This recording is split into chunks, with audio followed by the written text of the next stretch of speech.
it abhorrent, some of the contents of your interview your speech rather, your statement last evening, in which you described this house in not very good terms. We also indicated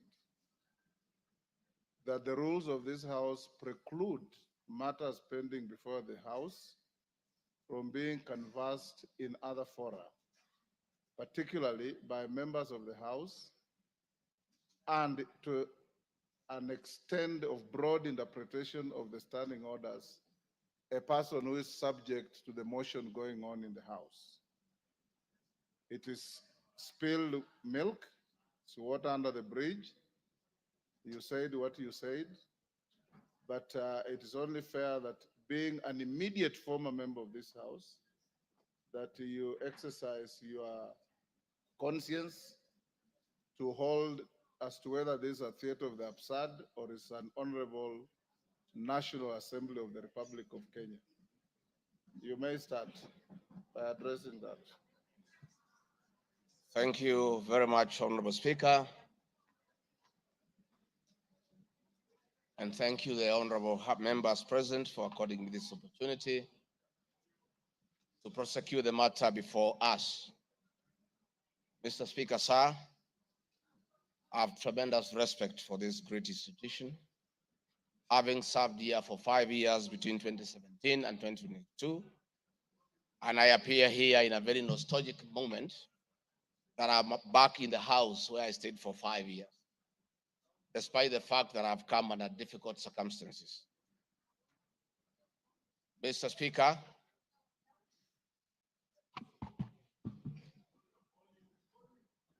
maybe the sound people, is that okay now? Mr. Speaker, sir, and the honorable members, I want to thank you for giving me opportunity. I hope, Your Excellency, you have been advised by your lawyers that you are here to respond to specific issues Yes, in the motion I have my advice. and not to talk generally. I know. Yeah, so rules of relevance will still apply to you as they apply to all members.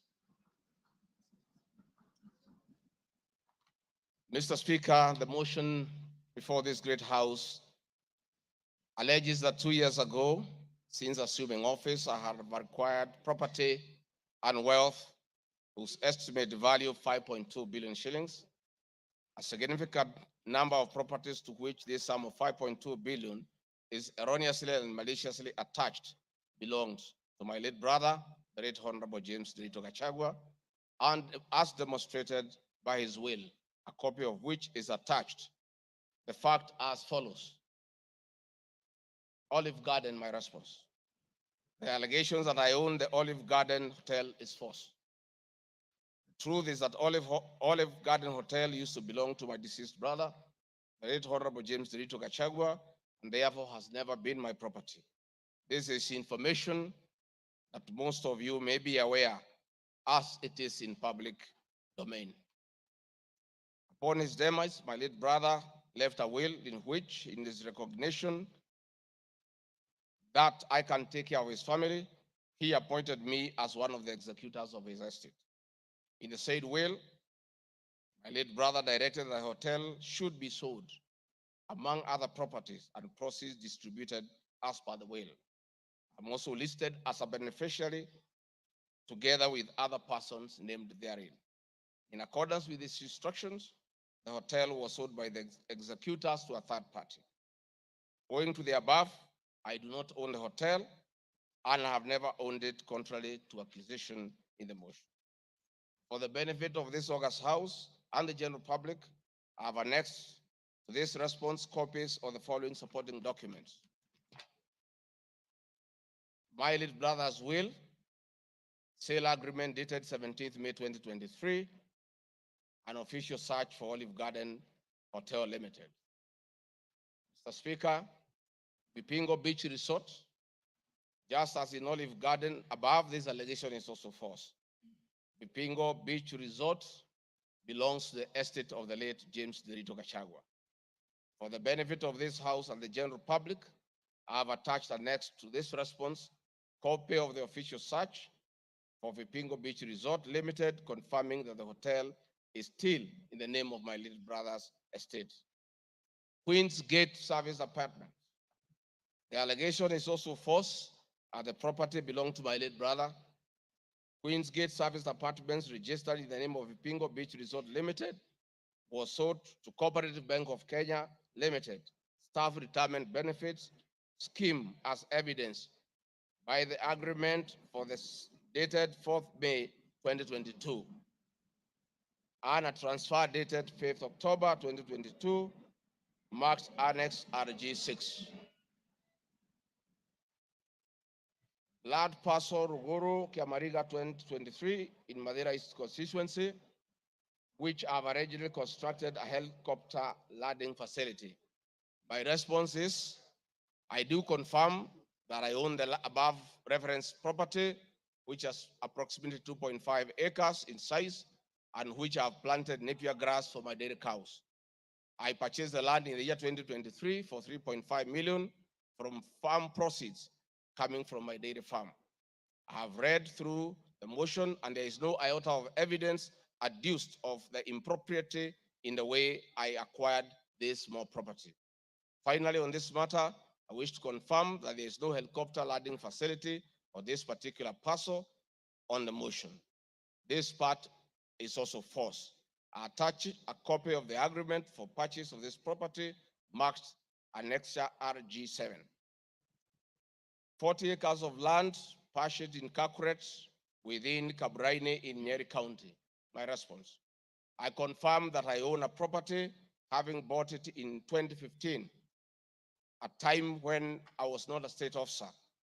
I had not even been elected as member of parliament from the Honorable Joroge Wainaina, member of parliament for Kenny, who is present in his house, or I'm not sure whether he's present. Therefore, this property I purchased 10 years ago, and not 2 years ago during my tenure as deputy president, and as indicated in the motion, the allegation is false. I have read through the motion, and there is no iota of evidence adduced of any impropriety in the way I acquired this property. For the benefit of this August House and the general public, I have annexed to this response copy of the agreement for sale and purchase of this property marked as Annexure RG8. 80 acres of land in Meru County. For the record, I wish to confirm that I do not own 80 acres of land in Meru. This allegation is false. However, in the spirit of full disclosure, I would like to confirm that I have purchased 29 acres of land in Meru, the land of my mother, which I bought on around 9 February 2024 through a loan granted to me by Solution Circle Limited, which I'm a member. This said circle has a charge registered against the title, which it continues to hold as security until I fully repay the loan.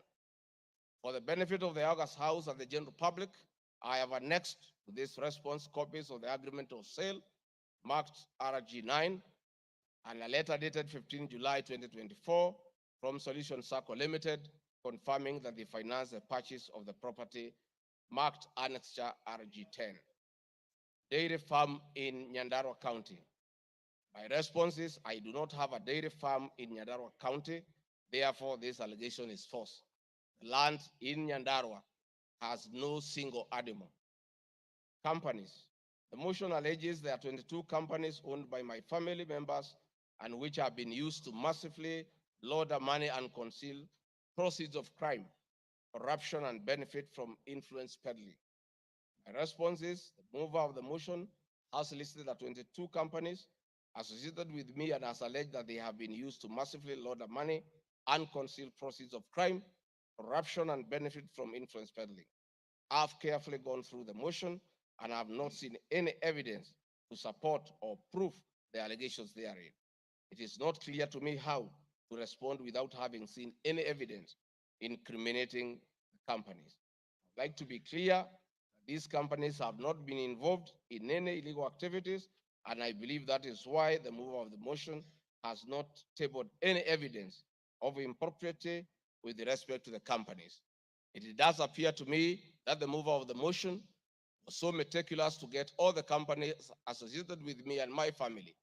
And I believe that he he also had evidence of illegalities committed by the companies, he would have shared or tabled that for the record. However, it is not possible to get evidence of illegality where there is none. Having said the above, allow me just to mention a few companies because there are many. Regarding Gachagua Foundation, this is a foundation incorporated in 2022, and I clarify that the foundation is a non-profit making entity with the sole objective of uplifting the lives of less privileged in society.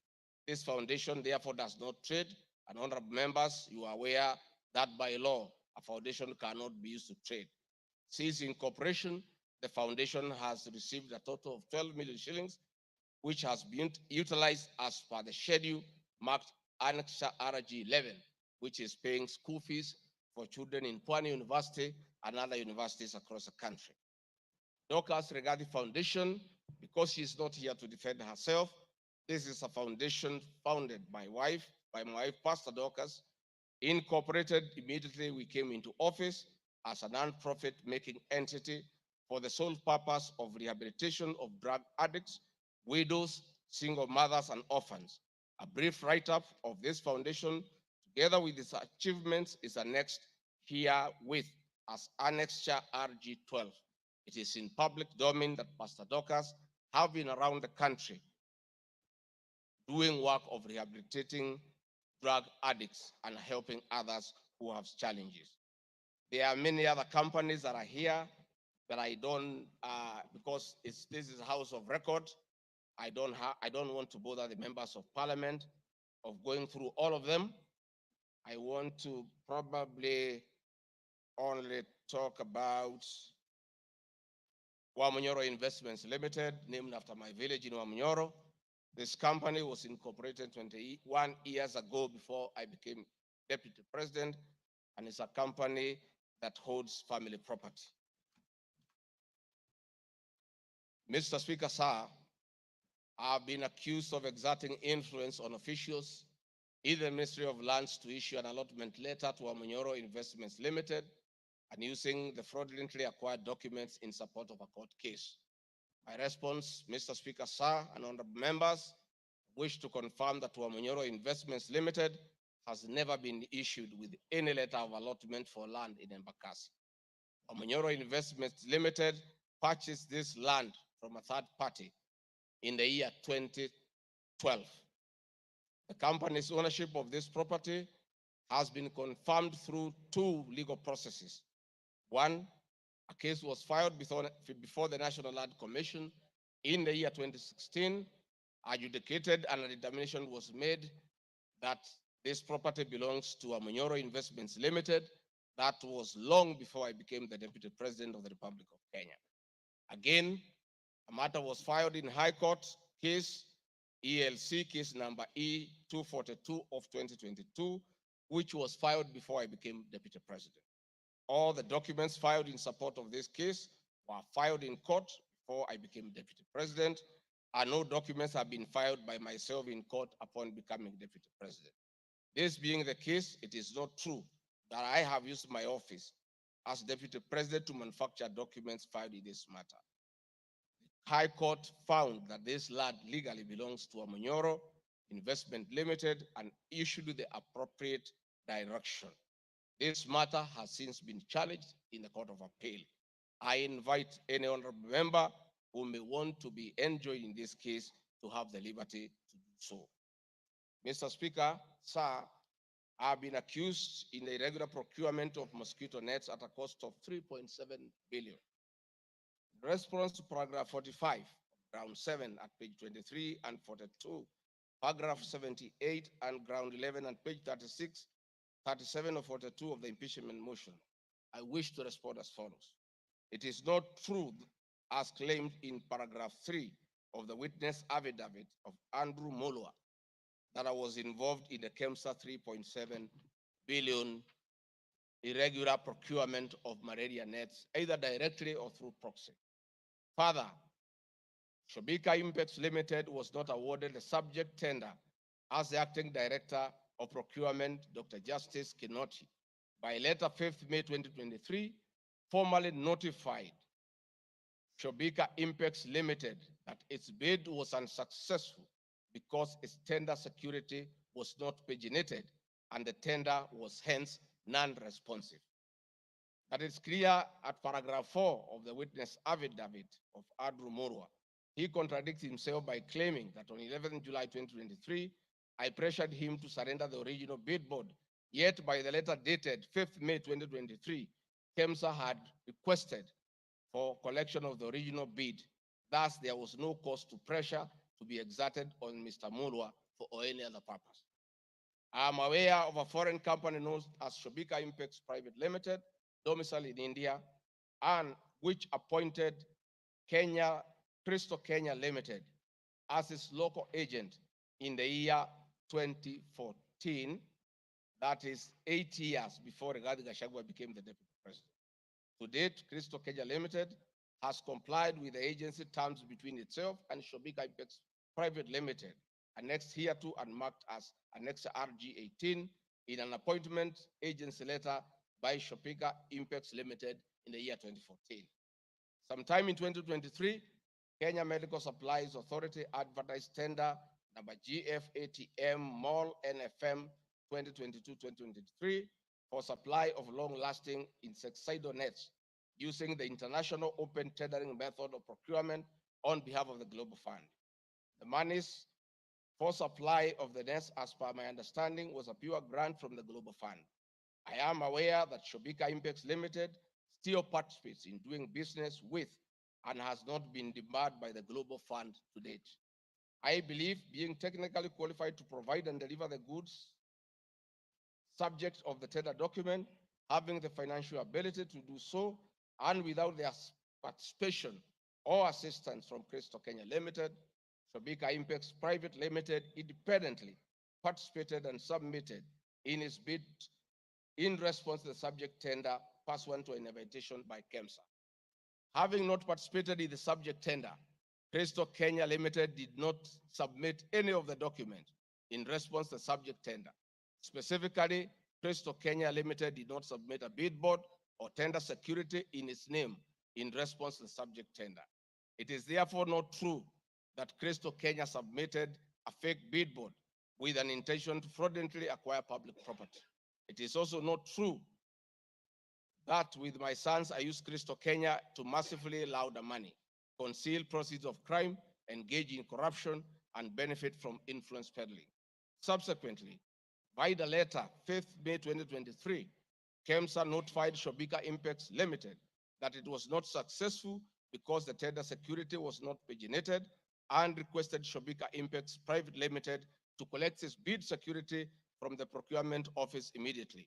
Annexed here to and marked Annex RG19 is a said letter by KEMSA dated 5th May 2023.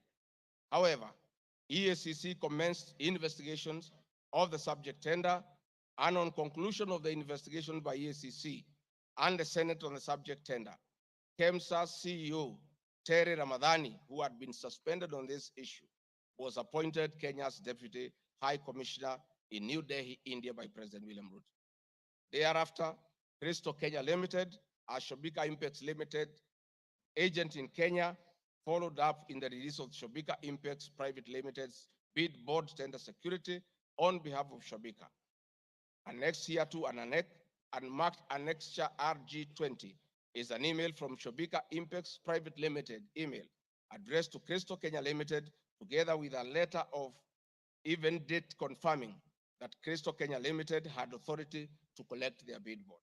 KEMSA was mandated to immediately release the bid board tender security upon determining that Shobika Impex Private Limited was unsuccessful in the subject tender, and that is why they requested that the same be collected from its procurement office. KEMSA did so, as can be seen in its letter dated 11 July 2023, annexed here to and marked Annexure RG21 in the said letter by KEMSA dated 11 July 2023.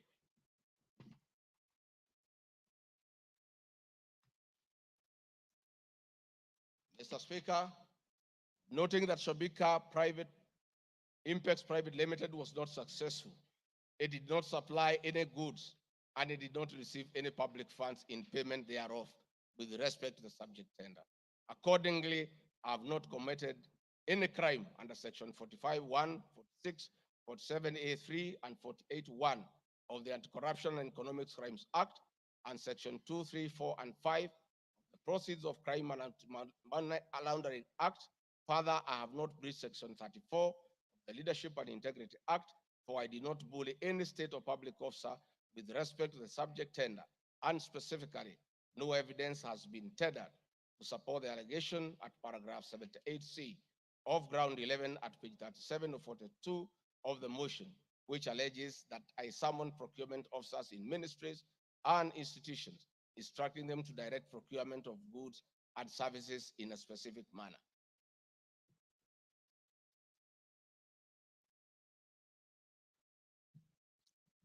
I have been accused of unnecessary and expensive renovation of the official residence of the Deputy President in Karen and Mombasa. Mr. Speaker, firstly, I would like to state that funds for the renovation of the official residence were approved and allocated by this Honorable House based on the fact that the premises had been neglected for a very long time when Dr. William Ruto was Deputy President. It cannot be fair that this House would proceed to impeach me because of an action that these honorable members have approved by way of appropriating monies for the renovations. Mr. Speaker, the contract for the refurbishment of the official residence of the Deputy President, dated 22nd December 2022, was signed by Honorable Katole Metito, Controller of State House, Office of the President, and Agrobic Investment Limited that was awarded the tender, because the Controller of State House at that time was the accounting officer in charge of the Office of the Deputy President. The report of the Auditor General, Mrs. Nancy Gadongo, dated 24th January 2024, on the Executive Office of the President for the year ended 30th June 2023, gave the opinion confirming that due compliance with the Public Finance Management Act 2012, the report is annexed herewith and marks as Annex RG 23. I would also like to add that the Deputy President, as Deputy President, I'm not involved in procurement processes of my office, whether directly or indirectly. I would also like to state that I do not know the company, Agropric Investments Limited, which undertook the renovations. I do not know the directors and the company. I did not participate in the tendering or supervising of the same. The motion dated 26 September 2024 alleges that on 29 January 2023, 45 million Kenya shillings was transferred to Bayani Enterprises Limited, which is alleged to be a special purpose vehicle used by me to siphon public funds. No evidence whatsoever is contained in the motion showing that the said company is in any way connected to me or that I have any beneficial interest in the said company, which I am neither a director or a shareholder. I categorically refute the allegation, which is false and unfounded. Mr. Speaker, I'd also like to confirm that I'm not a director or a shareholder, directly or indirectly, of the company called Agrobrick Investments Limited, and I do not know its shareholders or its directors. Mr. Speaker, there's an allegation of dubiously acquiring substantial portion of the sum of 100 million paid to Lusona Events Limited. My response, Mr. Speaker, is just like in the above other matter. I have read the motion and I would like to state that there is no evidence that this company is linked to me. I wish to categorically state that I have no beneficial interest in the said company, and neither am I affiliated in any way the directors and shareholders of the said company. I would also like to state that I'm not a director or a shareholder of the company and do not know its shareholders or its director. I do not sit in a tendering committee. I am not the accounting officer of the Office of the Deputy President. I have also not had any complaints against the manner in which the company undertook the work. I am unable to confirm the allegations on funds withdrawn from the account of the company, since I'm not a signatory to its account. I am not associated with the company in any way whatsoever. Mr. Speaker, the motion dated 26 September 2024 claims that I'm reasonably suspected to be the principal beneficiary of the dubious transactions. However, Mr. Speaker, no evidence has been adduced or annexed to the motion to give credit to the allegations or suspicion. I categorically refute acquiring or benefiting from any funds paid to Lusona Events Limited and therefore the allegation is false and unfounded. Mr. Speaker, I have been accused of siphoning money through St. Nicholas Rehabilitation and Industrial Training Institute Limited. My response, Mr. Speaker, is that the motion dated 26 September 2024 makes the claim that a payment of 21 million was made to a company called St. Nicholas Rehabilitation Center and Psychiatric Hospital. Then subsequently payment was made to Umalari Motors Limited. The motion claims that it is suspected that the entire transaction was used by me to siphon public funds and the payments typify money laundering transaction. I'm not a director or a shareholder of this company, and I've never received any payments from this company. Similarly, I'm not affiliated or related to the shareholders and directors of the two companies. No evidence has been annexed to the motion showing that I was a beneficiary of the funds paid as alleged. I wish to point out that I'm not the accounting officer in the office of the Deputy President, and I'm not aware that the payments made to this company by the office. The allegation is therefore false and unfounded. Mr. Speaker, there is an accusation of alleged sensational but false accusations against the Honorable Lady Justice Esther Minor. My response, Mr. Speaker, it is alleged in the special notice motion of on ground 4 on page 14 and a gross violation of the Constitution that I publicly attacked the Honorable Lady Justice Esther Minor and forcefully threatened to bring action against her. First, Article 160, Subarticle 5 of the Constitution provides that the judge cannot be found liable in a court of law for actions taken in good faith in lawful performance of their work. This provision is not a bar on freedom of expression guaranteed under Article 33 of the Constitution, nor a bar of the right to seek redress for legal wrongs simply because a wrong is committed by a judge. The exit multiple legal fora in which to take action against a judge for any actions that are not lawful. My statements were protected speech consequent to a decision by the learned judge in a matter involving my personal assets, which I disagreed with and found to be wholly unfair. The matter having been concluded at that stage, my criticism of the decision was not sub judice, nor in any manner prohibited by law. While I respected the ruling of the learned judge, I was in absolute disagreement with it. Contrary to the assertions in the special motion, I did not falsely threaten to bring action against the learned judge. I took actual legal action available to every citizen of Kenya under Article 160B, subsection 2 of the Constitution, which allows any person to petition the Judicial Service Commission for removal of any judge and filed a legal complaint before the Judicial Service Commission, JSC, in March 2024. The complaint being live before JSC, discussion of the conduct of the learned judge in the said manner here would be sub judice. A copy of the complaint is annexed herewith and marked Annexure RG 24.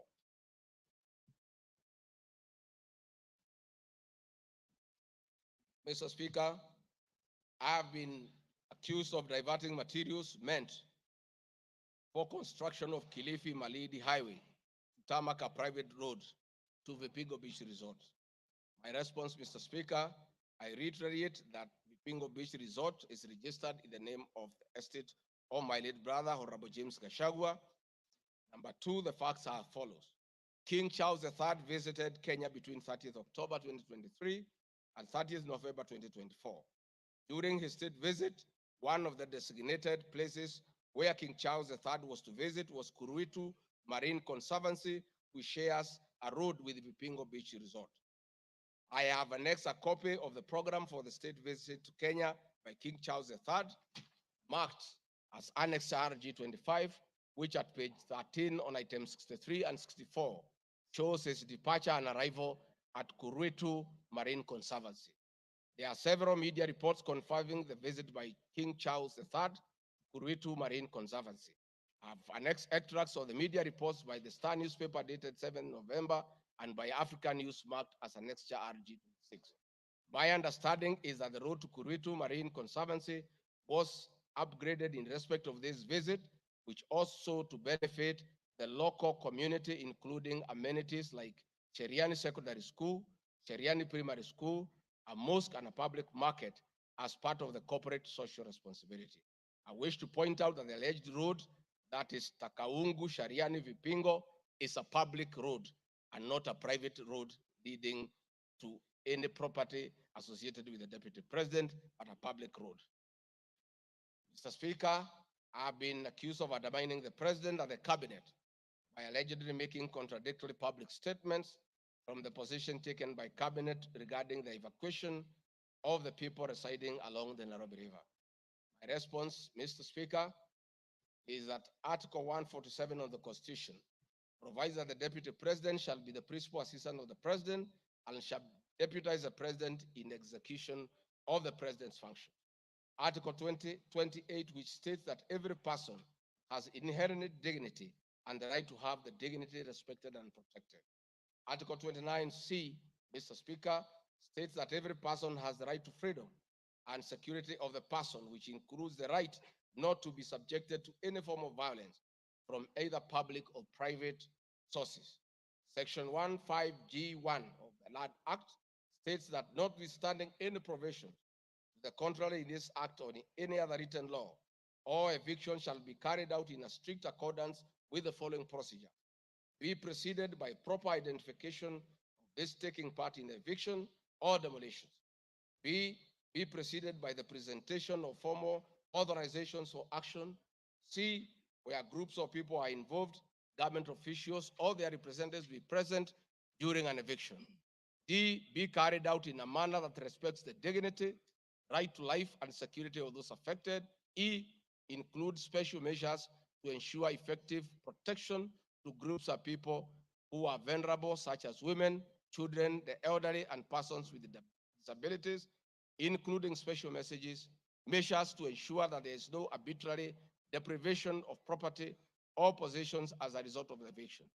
This includes mechanisms to protect property and possessions left behind involuntarily from destruction, to respect the principles of necessity and proportionality during the use of force, and give the affected persons the first priority to demolish and salvage their property. Critically, our Constitution provides at 147(2) that first the deputy president shall perform the functions conferred by this Constitution and any other functions assigned by the president. Pursuant to Article 3 of the Constitution, I, as well as every other citizen of Kenya, and state or public officers have an obligation to respect, uphold, and defend this Constitution in performing any of my functions.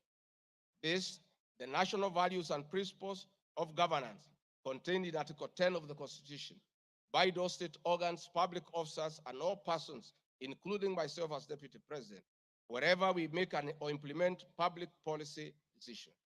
In addition to this matter, Mr. Speaker, these national values and procedures include the rule of law, democracy and participation of the people, human dignity, equity, social justice, inclusiveness, equality, human rights, non-discrimination, and protection of the marginalized.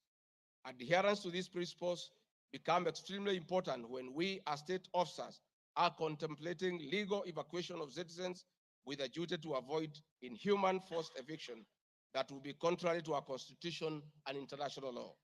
While campaigning with President William Ruto, and subsequently when I was sworn in as Deputy President, the President and I promised as a key pillar of the Kenya Kwanza government that there will be no forced or unlawful evictions, and that all evictions will be human and entail legal compensation.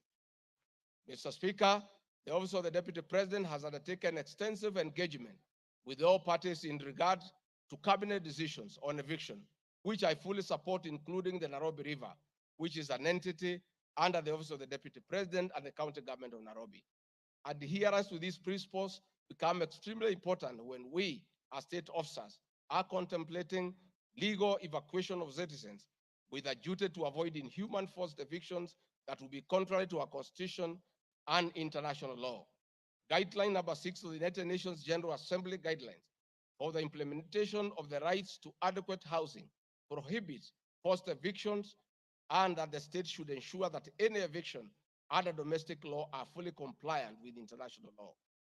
The guidelines further require meaningful engagement with communities to ensure that the rights of residents are implemented cooperatively without the need for eviction procedures or police enforcement.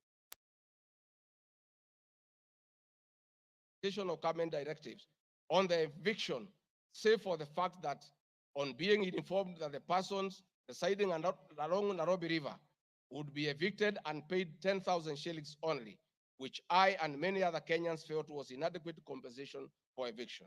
I insisted that the government should abide by the constitutional dictates and international norms while implementing any cabinet decisions, including eviction, and maintain the dignity of the citizens of Kenyans facing eviction.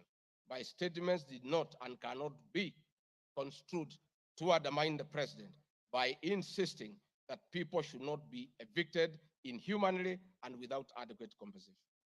Mr. Speaker, I've been accused of undermining devolution by allegedly holding a meeting in Nairobi Wakulima Market. The motion alleges that on 28 September 2024, I unlawfully interfered with the running of the Nairobi City County government by holding a public rally where I allegedly incited citizens against lawful directives of the county government on planning and allocation of markets.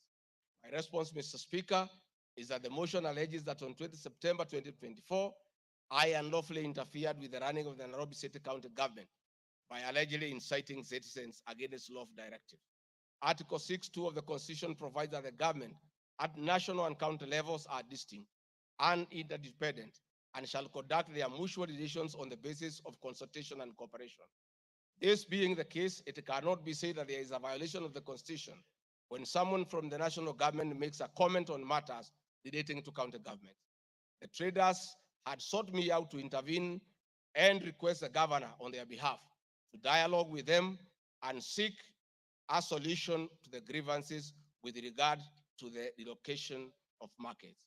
I request that a video annexed RG video 3 be played for the benefit of members to say what I said.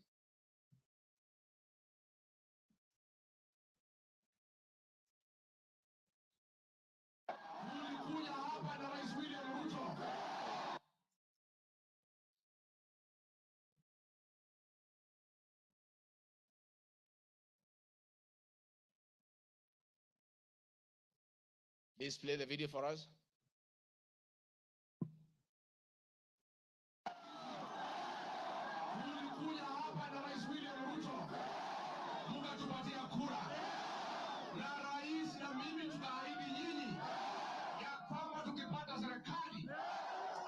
Siku mtahangaika.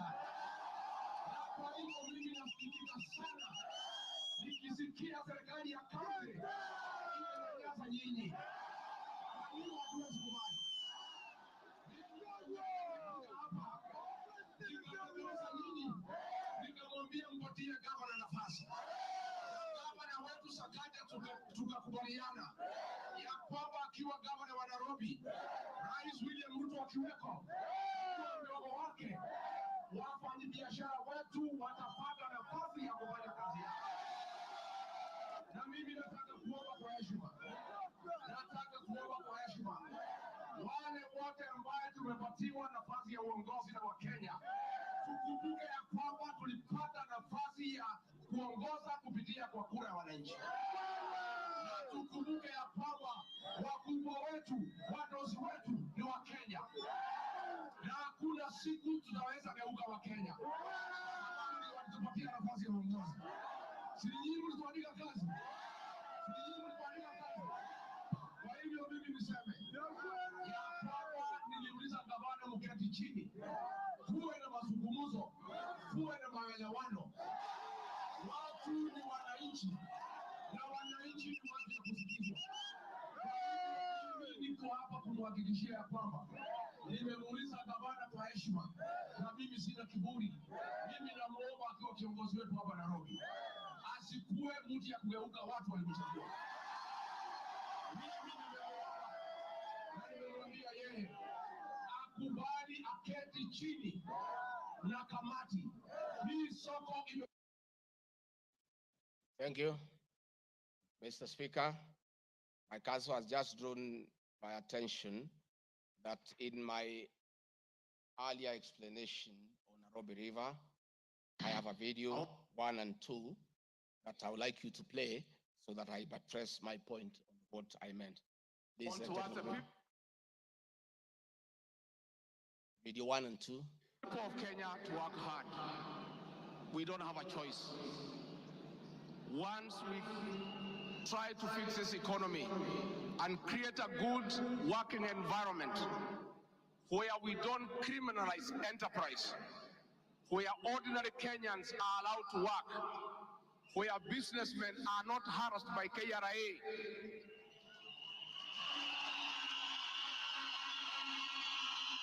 where goods belonging to the people of Kenya will never again be touched by overzealous public servants. Where again, poor people will never again be evicted in brutal evictions by state agencies.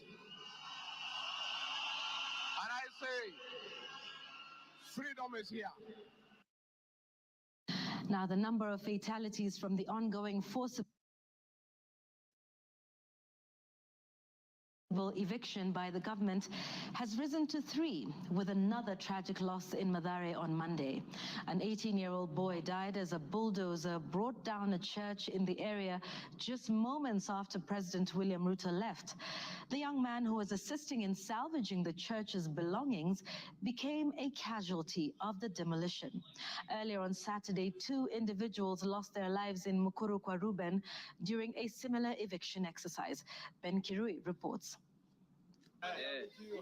Monday evening, the ongoing forcible evictions in flood-prone areas tragically ended yet another life. The 18-year-old Ian Otieno lost his life in Mathare moments after President William Ruto left the area where he had been assessing the effects of floods. Bulldozers descended on homes near riverbanks, flattening structures marked for demolition.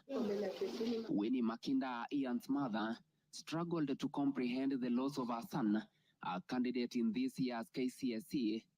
Wakaambia mtu atingatinga, usiangushe hiyo kuta, kuna hapo ndani kuna watoto wa watu, wacha kuangusha hapo ndani kuna watoto wa watu. Akaambia wamama waache kumpigia kelele. Reports indicate that Ian Otieno was trying to salvage church properties when the bulldozer brought down the wall, leading to his sudden demise. Driver wa tingatinga vile tu alianza kubomoa, hata mara ya kwanza huko mbele alikuwa tu anakani kama hata watu wakimwambia ngojea watu watoe vitu hataki kusikia. Nilichimba hivi, mtoto wangu alikuwa anataka kutoroka, sawa. Unasikia, alishika mtoto wangu na hiyo kitu hapa. Mtoto wangu akienda hivi, mtoto wangu ana hivi. His death led to demonstrations by residents, prompting police intervention. The law enforcers lobbed tear gas canisters to disperse rioting residents. Watu wakachukua mwili tena tuonyeshe maskari yenyewe wamechuliwa mtoto. Maskari kutuona kwa gate wakaanza kutoa gun, wakaanza kulipua shoot. Residents insist they will comply with government orders to vacate houses along riparian lands only if provided with alternative housing solutions. Saturday's demolitions in Mukuru kwa Ruben claimed 2 lives and injured 3 others, sparking outrage among residents who blamed the government for forcible evictions despite many not yet being relocated. Last week, the government mandated the evacuation of all residents from risky areas within 48 hours, including those near dams, those in areas prone to mudslides, and Kenyans residing on riparian lands. Ben Kirui, Citizen TV, Nairobi. Hakuna tena mambo ya evictions katika Nairobi. Kama kutakuwa na maneno, ni maneno ya relocation ambayo itakuwa ni kwa utaratibu bila ya mwananchi kuvunjiwa nyumba. Huwezi kutoka nyumbani alafu unarudi jioni unakuta masufuria barabarani na blanketi sijui imekaa wapi. That one will not happen again. We want to make sure that we are an orderly, humane society that respects the right of everybody, irrespective of who they are or irrespective of their financial status. We are all equal before the Constitution. Tumekubaliana watu wa Nairobi? Vijana tumekubaliana? Thank you, Mr. Speaker. That was President William Ruto. talking the same language as his deputy, that brutal and forceful evictions have no place under this administration. We have seen a video of brutal eviction. We have seen young children crying in tears. The deputy president is being accused of undermining his boss by just doing what his boss said, that we should never forcibly, brutally evict the people of Kenya. Mr. Speaker, the leadership of Nairobi business traders approached me sometime in March 2024 at the official residence to discuss multiple issues affecting business and requested engagement in the solution and intervention on this issue. Consequent to this meeting, I directed that short, medium, and long-term strategies be undertaken, coordinated by the Office of the Deputy President, to address the issues raised that cut across various agencies, including KRA, Kenya Post Authority, Anti-Counterfeit Authority, Kenya Bureau of Standards, the National Police Service, and the Kenya Copyright Board. On 11th April 2024, the Small Traders and Government Agencies Technical Committee, coordinated by my office, held a meeting to discuss issues raised by the small traders, including Mudhurwa Market, attended by the Office of the Deputy President staff, in a supportive role in keeping with the draft framework of cooperation and engagement between the government, the Nairobi City County government, and Nairobi business traders. Subsequent this, Mr. Speaker, is clear that my office have been having meetings with the governor of Nairobi on various matters affecting the people of Nairobi, and hence the deputy president cannot be accused of undermining devolution. Mr. Speaker, I've been accused of undermining devolution by allegedly holding meetings to fight alcohol. I'm sorry, Mr. Speaker, if the House took it that I say the House is a theater of the absurd. I was talking about this specific charge of undermining devolution by holding meetings to fight alcohol to be discussed in this House. That to me is what I thought that moment. It's 5 minutes or 10 minutes, that would be the theater of the absurd. I did not attribute in any way by trying to demean this House that I sat for 5 years, by calling it the theater of the absurd. But this particular charge, Mr. Speaker, drug and alcohol problem in Kenya has been on the increase, and many of our youth have become addicted to alcohol and their lives destroyed because it causes them to drop out of school and start engaging in petty crime to look for money to buy alcohol. I'm a strong advocate for youth rehabilitation from alcohol and substance abuse, which I continue to encourage and support in order to save our future. With regard to alcohol control and regulation, I wish to state that I have held several meetings with the governors in Meru, Chuka, in Mombasa, in Nakuru, in Nyeri, and the efforts that President William Ruto asked me to lead in eradication of illicit brew has been very successful, and we have been working with governors and county assemblies who have been developing legislation on the control of licensing of alcoholic drinks. If there is one program that has had the best working relationship between county governments and the national government, it is this particular program. I'm a bit emotive about illicit alcohol because I lost my brothers. One who was a medical doctor to alcohol,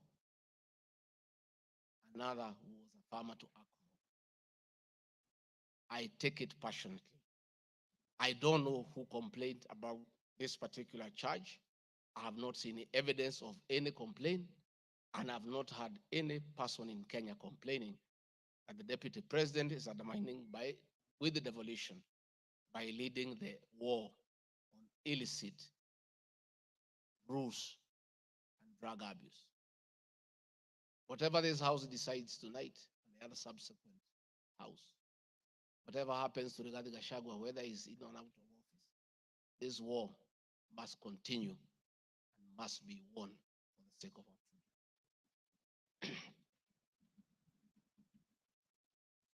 I want us to watch video number 4, RG4.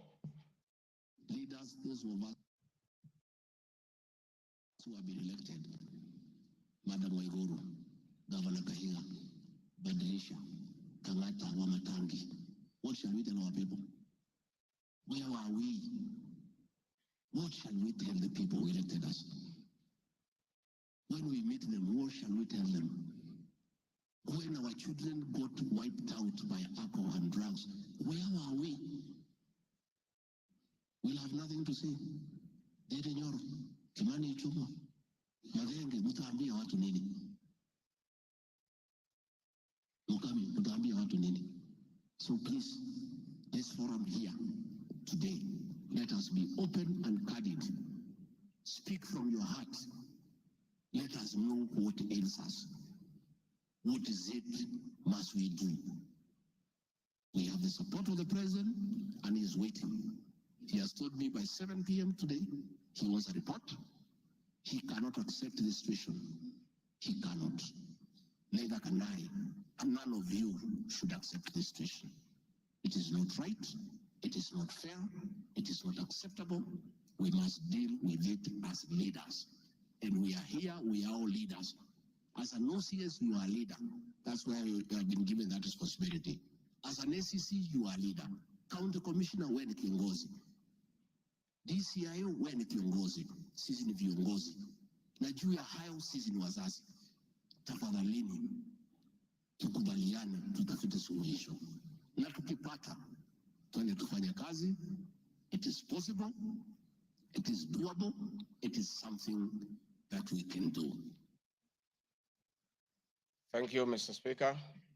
It's very clear that the meeting had all governors, members of parliament who are present here today, policemen, everybody, and we are all in agreement that the war must be won. It cannot, but the deputy president should be impeached for leading the war on alcohol. Sensational statements against the National Intelligence Service, its Director General, and officers. Mr. Speaker, during the assumption of office, I took an oath of allegiance in the following terms. Oath or solemn affirmation of allegiance to the President, Deputy President. In full realization of the high calling, I assume as Deputy President of the Republic of Kenya, I do swear solemnly affirm that I will be faithful and bear true allegiance to the Republic of Kenya, that I obey, preserve, protect, and defend this Constitution of Kenya, as by law established, and no other laws of the Republic, that I will protect and uphold the sovereignty, integrity, and the dignity of the Kenyan people. So help me God. That is the oath that I took in Kasarani. Article 239, Article 3 of the Constitution provides that in performing their functions and accessing their powers, the national security organs and every member of the national security organ shall not act in a partisan manner, further in the interest of a political party or cause, or prejudice a political interest or political cause that is legitimate under this Constitution. Article 239, Subarticle 5 of the Constitution provides the national security organs are subordinate to civilian authority. In relation to this allegation, I wish to state that the National Intelligence Service holds a very critical role in ensuring the safety and security of our country. They are responsible for gathering intelligence and share it with all our law enforcement agencies to ensure that the country is safe at all times. Consequently, when the country was caught flat-footed with regard to the scope and extent of the public's dissatisfaction with Finance Bill 2024, which degenerated in a Gen Z protest, it pointed to the failure of the National Intelligence Service in carrying out its mandate. I am persuaded that the National Intelligence Service ought to have known beforehand that the public was completely opposed to the finance bill, and they ought to have briefed the president before the protest began, and this would have caused a change of tact by government regarding the proposed bill, and the protest which culminated in the loss of innocent lives and destruction of property could have been avoided. Hence, I expressed my opinion on this in my public media briefing in Mombasa, and my utterances were not any different from what happens in other countries when there is a lapse or failure by the intelligence agencies. The nation has witnessed unfortunate instances of several extrajudicial killings, abductions, and disappearances. I firmly believe that if the National Intelligence Service had acted diligently, these instances would not have been witnessed.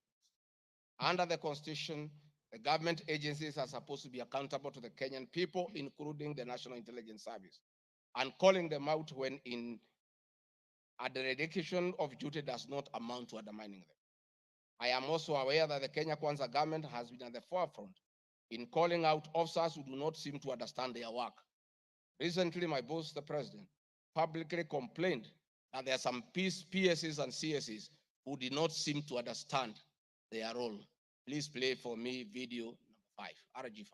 On President William Ruto has today described some members of his cabinet as utterly clueless and uninformed about the dockets they occupy. And in a sign of trouble for cabinet secretaries, the State House gates were shut for those who arrived late, with both President Ruto and his deputy Rigathi Gachagua giving a sharp tongue lashing to the latecomers. And our Citizen TV's Timothai Goin reports the atmosphere at the State House, Nairobi, left little doubt on President Ruto's disappointment with a vast section of his 22-member cabinet.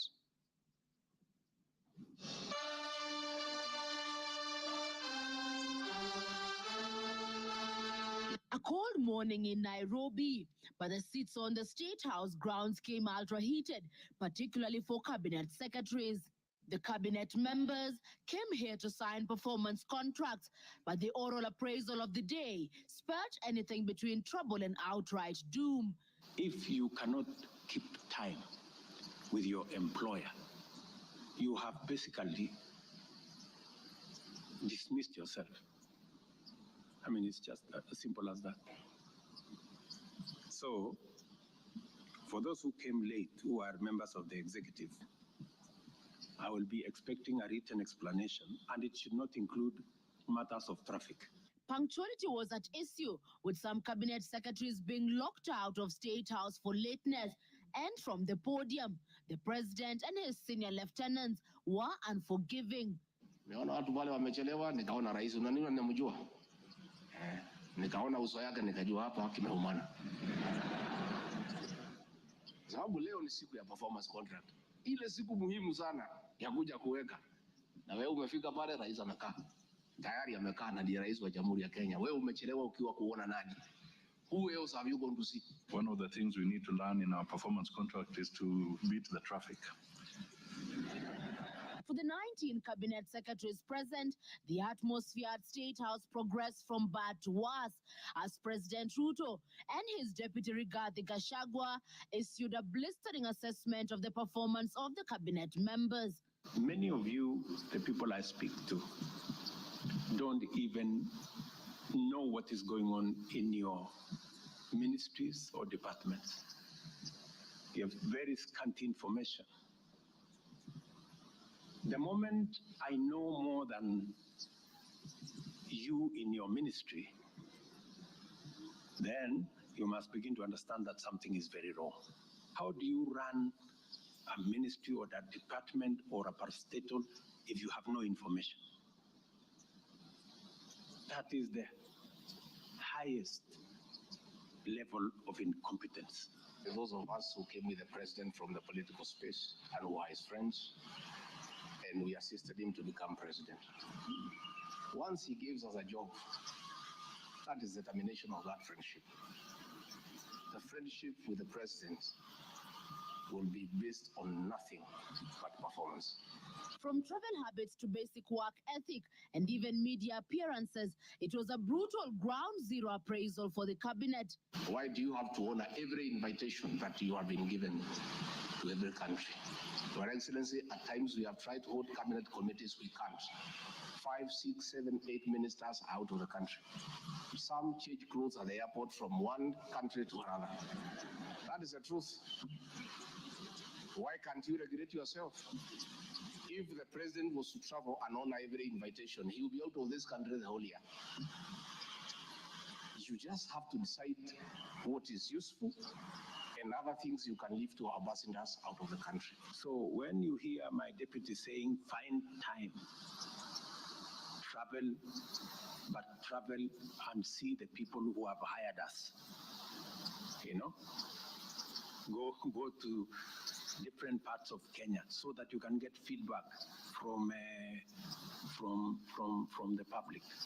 We have done so much as an administration, but the information is not out there. Our ministers are quiet. They are called for TV interviews, they don't show up to say what they have done. And then the media have a field day because nobody talks for government. I would rather we spend more time explaining to the people of Kenya what we have done in our respective dockets as opposed to travel. And if we have to travel, let's travel up country to where our Wananchi are and explain what we are doing. And I remember I called CS Chelugui. I didn't find him, so I called his PS. And I found her, and I explained to her, I told her, look, the public is not understanding this. Did I call you or not on Sunday? You know, I told you this is what the public is saying. Please do more sensitization on Hustler Fund Phase 2. With a very public expression of disappointment in his cabinet, President Ruto has triggered speculation on changes in government as his administration approaches the end of its first year in office. From punctuality to work ethic and general performance, the proverbial axe could well fall somewhere. With the performance contracts expected to foster a culture of high performance in the public service and also ensure that public resources are properly utilized, it is also set to offer a framework for President William Ruto to reward performers and also institute sanctions on non-performers. Chamutai Goin, Citizen TV. Mr. Speaker, President William Ruto, my boss, and I have been calling out senior government officials when they fall short of expectations. The Director General of the National Intelligence Service is no exception. He's not above the law. He's accountable to the people of Kenya for his performance. And I have had an argument that we should not call out those in the security sector. I would like you to play the next video. We have the most incompetent Inspector General of Police, I think, in the world. The most incompetent in the whole world. His incompetence may not necessarily play out when things are working, but when things get to a head and you need some decisions to be made, I can tell you for sure, the gentleman we have as an IG cannot make any decision. Nataka tumwambie ule mtu wa sinema mingi anaitwa nani ule mtu? Ule sijui anaitwa DCI, ule anaitwa nini? Ule mtu anaitwa Kinoti. Awache ujinga. Huyo bwana Kiboti awache ujinga. Sio kama tunaelewana. Huyo Kinoti hakuna kitu amefanya kwa hii Kenya ya kisiasa. Yeye ni mtu ya sinema. Anaendesha makesi kwa magazeti. Anatuandikia barua, sijui barua ya kilomita ngapi. Mr. Kinoti, please save your time. Stop writing to us long letters. Leave matters of elections to IEBC. You have no business in IEBC. You have failed as DCI. We don't want you to fail our elections. Tunaelewana? Huyo bwana Kinoti awache hiyo ujinga yake anaendesha pale, kwa sababu anatukasirisha. Huyo bwana Kinoti tunataka tumwambie awachane na watu wa IEBC wafanye hii uchaguzi. Alipatiwa kazi ya kufanya criminal investigation. He has never done anything. Ile kesi yote anafanya kesi kwa magazeti. Akiambiwa apeleke evidence kule kotini ameshindwa. So, bwana Kinoti, wacha sinema. You have failed and wait for August so that you can... Honorable members, that was President William Ruto as Deputy President, criticizing IG Mutiabai, DCI Kinoti. Rigathi Gachagua has learned his job from his boss, that public officers must be called to order when they fell short of expectation, And I never saw anybody bring William Ruto here for impeachment or criticizing the IG or the DCI. This is a very unfair allegation. Mr. Speaker, it is also reported by media that the IMF has already warned about impending unrest during the people's dissatisfaction with the 2023 and 24 finance bill. Many of you will recall, Mr. Speaker, after the September 11th terrorist attack in the US intelligence agencies were massively criticized, and an inquiry was even opened to investigate why their intelligence agency was not able to detect and thwart the attack. All we are saying is that our National Intelligence Service is accountable to the people of Kenya for its performance. Mr. Speaker, conniving with cartels in the tea sector to block KTDA from implementing guaranteed minimum return, Mr. Speaker, I am here to see a shred of evidence to that effect, and I have nothing to say. I have seen an allegation that we have not been able to do coffee reforms. Mr. Speaker, out of my work, coordinating coffee reforms, the Cooperative Bill 2023 and the Coffee Bill 2023 is before this House. I request this House, after these impeachment proceedings, to embark on those two bills so that the coffee farmers can realize the full benefit of the coffee reforms that we have initiated. There is another allegation that I have taken control of a local cooperative society in Madeira constituency.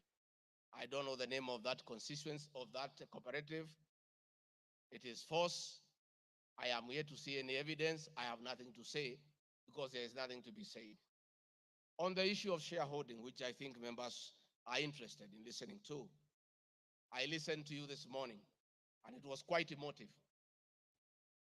By virtue of provisions of the third schedule of the Political Parties Act, the constituent parties of the Kenya Kwanza coalition entered into various agreements, which were deposited with the Speaker of the National Assembly and the Speaker of the Senate for purposes of Article 108 of the Constitution of Kenya.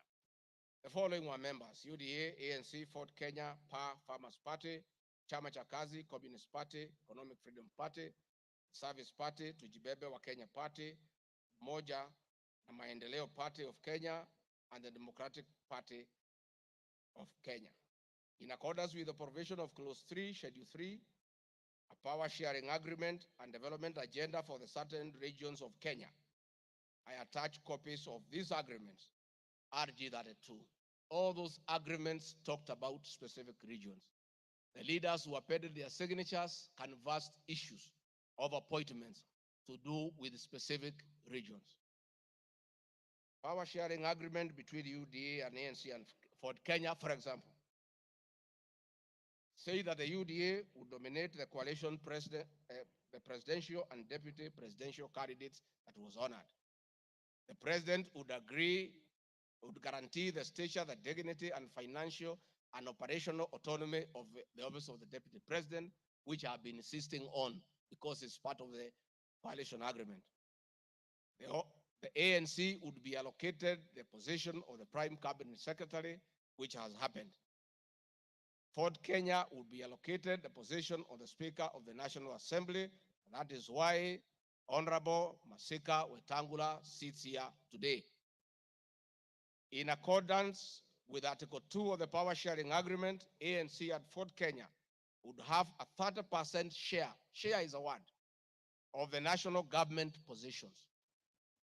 This drives my utterances about shareholding.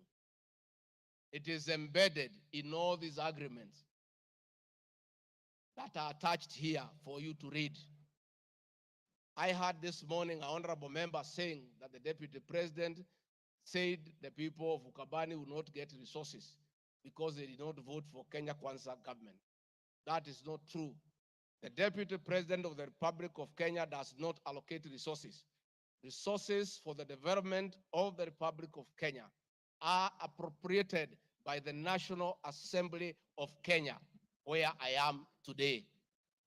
The deputy president will help the president to oversee the implementation of funds allocated and appropriated by the National Assembly. It is therefore not possible that the Deputy President of the Republic of Kenya has the capacity to deny any part of Kenya resources because of the way they voted. The decisions on how resources will be allocated for the development of the Republic of Kenya are made here by the honorable members. If your area has no development, please don't impeach the Deputy President. Don't accuse him of not giving you resources. You are in this house to make sure that your area where you come from is allocated appropriate resources, because that is your job.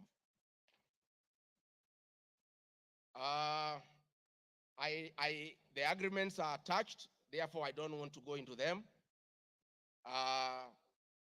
Let me say my speeches on the shareholder issue were informed by the foresaid power sharing covenants, which are founded on law, having been deposited with the registrar of political parties, and lessons learned from the well-known disputed 202 NAC power sharing agreement. Further, sharing agreements are a feature of government formation in all democracies in the world that provide for the formation. My pronouncements on the issue, properly understood, are not only anchored in law, but entirely harmless and incapable of being construed as a basis for ethnic animosity, a danger to national cohesion, or a threat to national unity.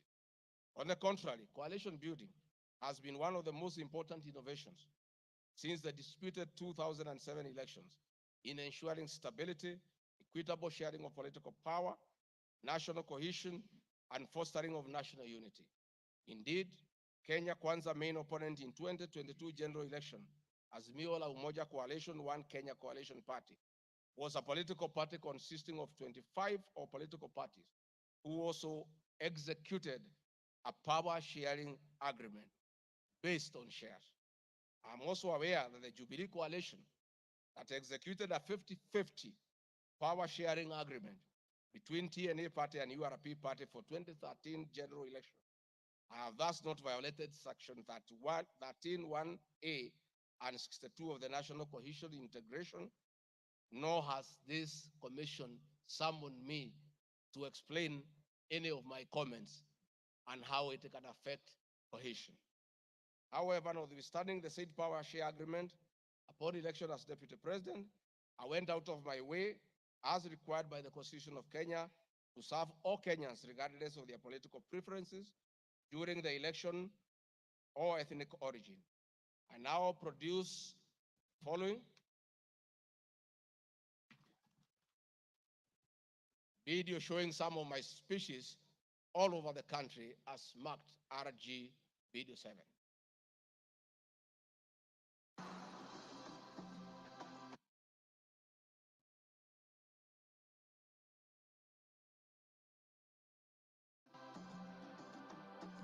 We want to confirm to the people of Nyanza that the Ruto administration will serve all Kenyans, those who elected us and those who did not.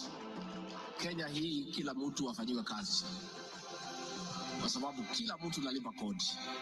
Mimi si kusema Kenya ni ya sheria, nilisema serikali, nikiunda serikali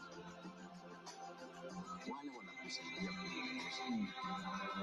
unatakiwa uweke wengi wale na wale walielewa manifesto yako.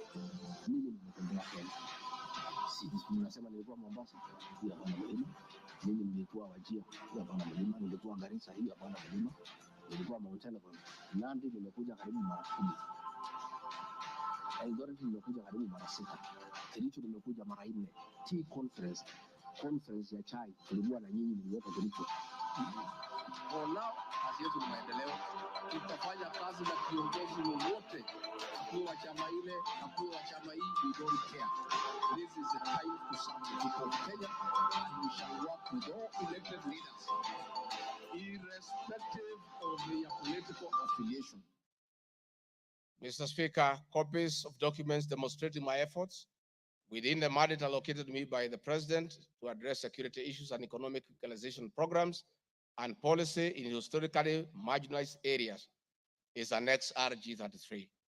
The decision to embrace the broad-based government following the dissolution of cabinet after the Gen Z protest, I attached my video during the launch of the Honorable Raila Odinga's Quest for EU chairmanship at State House, again as a demonstration of my embracing the broad-based government.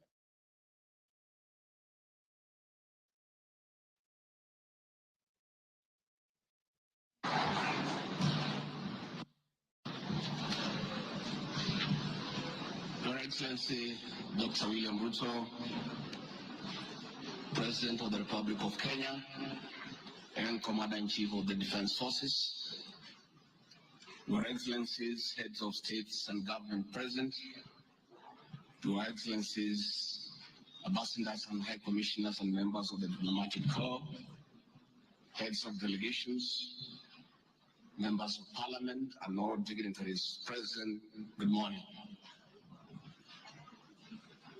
Your Excellency, let me say this is a great moment for our country. What a day, what a moment. We are here, Your Excellency, as a country to unveil Kenya's finest to go and lead Africa. It's a proud moment for this country.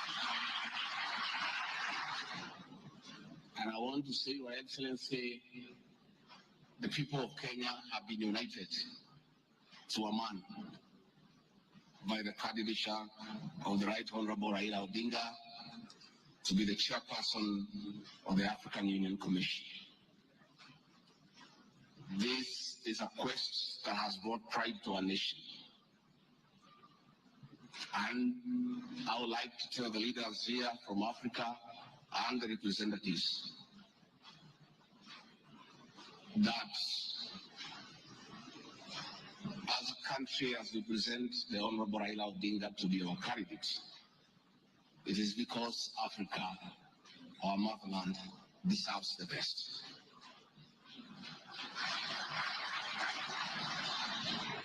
The passion and zeal of the Right Honorable Raila Odinga in Pan-Africanism is well documented. Passion knows no age, knows no limit. In the person of the Right Honorable Raila Odinga,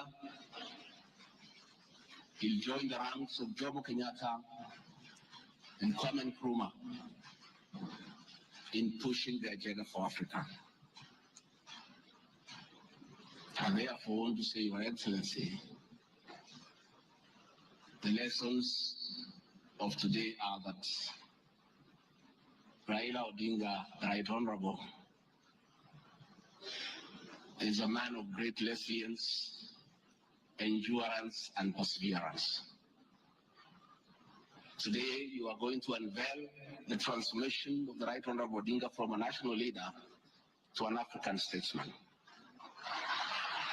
And for us in leadership, we have learned great lessons of resilience, endurance, and perseverance. Somebody may ask, why is Rigathi Gachagua, who has before had issues with the leadership of Raila Odinga, as a truthful man, had nothing against him. It's only that we were competing for the same position between him and my boss. Now that he's going for a bigger seat in Africa, all of us, from the president, I, and the rest of Kenya, are behind him. And the Right Honorable Raila Odinga, as a man who listens to the ground, let me confirm to you, I've listened to the ground, and all Kenyans across the political divide, across communities, are in support of your candidature, and we wish you well. Before I call Your Excellency, let me acknowledge the place of family, not just in our lives, but in leadership. I think it is a great moment for the Right Honorable Raila Odinga. It's appropriate that I acknowledge on behalf of the country the role Mama Ida Odinga has played in the life of this great son of this land. Mama Ida Odinga, we salute you as a country for having been a very strong pillar to your husband in very difficult times, and his lowest moments, you have always been there for him. We ask families to support their spouses. So Mama Ida Odinga, as we wish you happy birthday, it is my hope and prayer that your next birthday will be celebrated at Addis next year. And if you invite President William Ruto to come and he's not able to come, Mr. President, I'll be very happy for you to send me to represent you in that great birthday. We therefore want to say as a country, it's a great moment. And the Right Honorable Odinga, I have noted with a lot of appreciation, my wife, Pastor Dorcas, who is a very prayerful woman, has been praying for me and the President daily. And I noted from yesterday she has added you in her prayer. And because our prayers work, we have no doubt that you will get this seat. Mr. President, it is now my honor to request you to come and anchor Kenya's finest and embark on a journey of transformation of the Right Honorable Raila Odinga from a national leader to a great African statesman. Thank you, Mr. Speaker. President William Ruto has many times appreciated my people issues and has repeatedly pronounced himself. Let me have the video number 9. And speaking of deputies,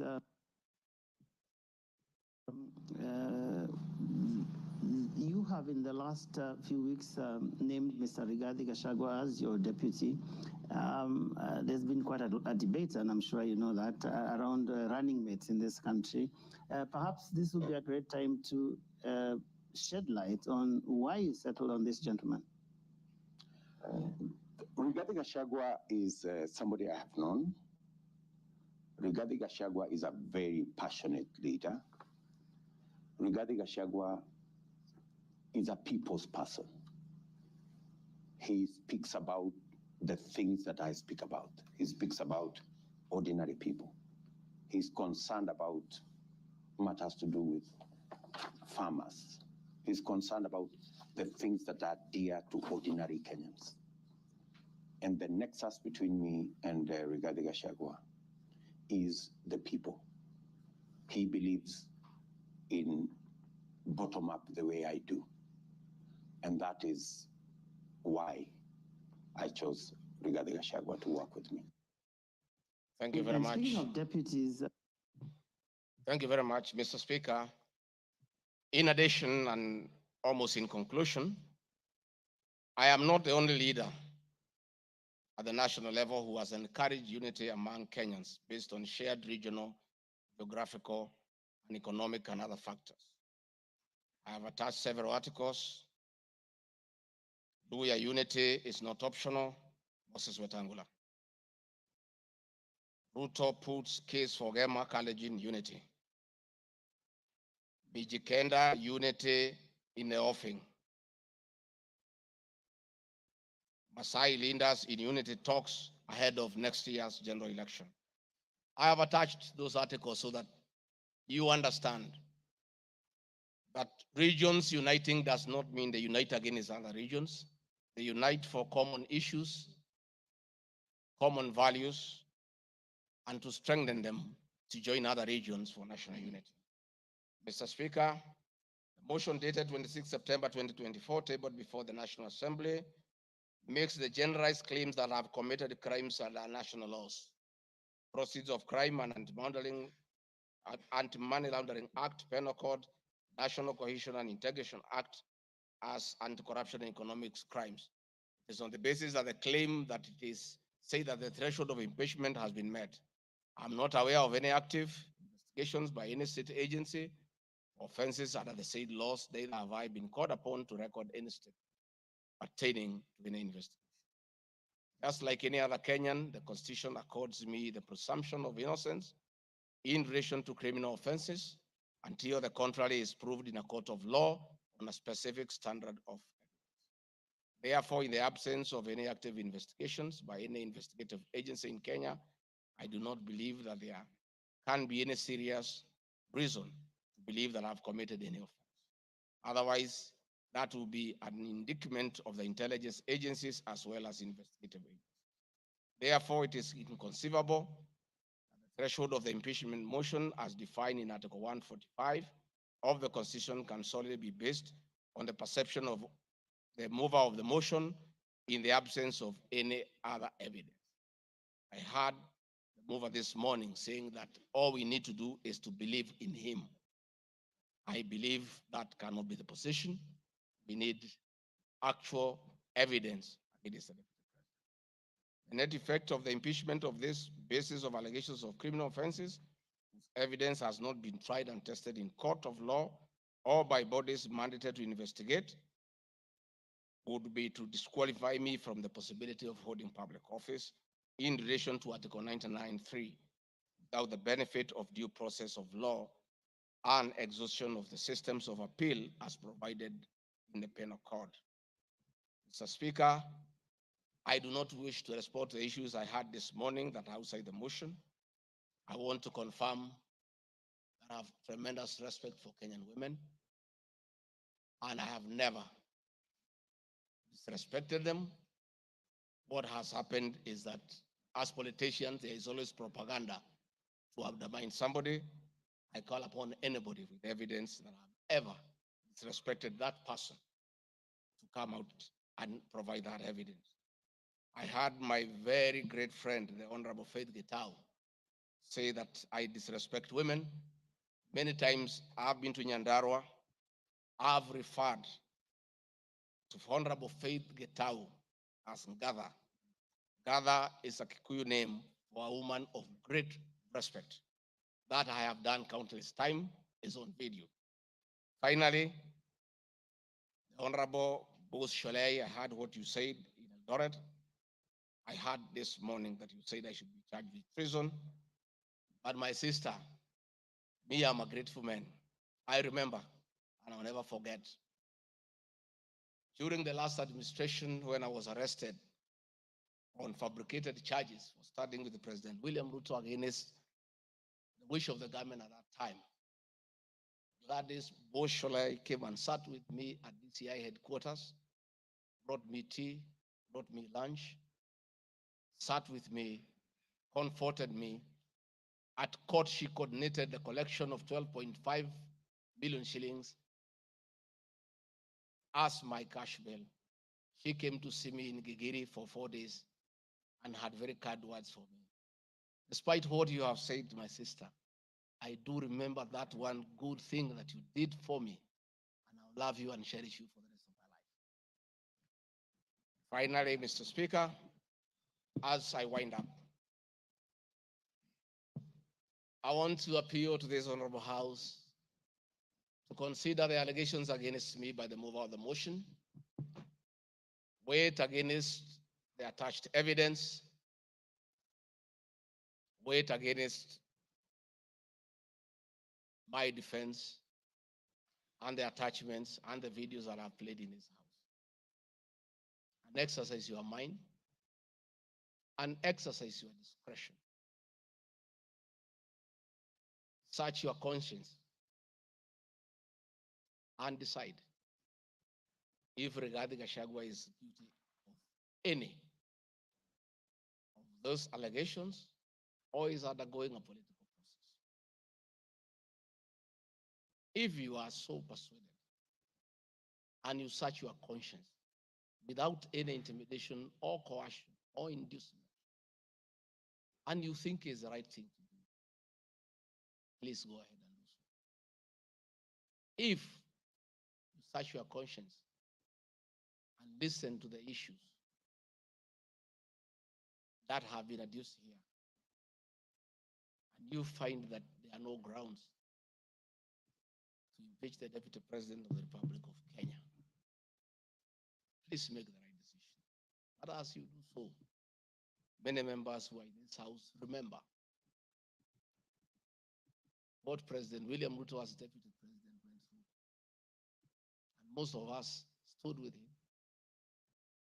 Rigathi Gachagua underwent 4 years of persecution. Others were persecuted. But we took a firm stand because we believed we were doing the right thing.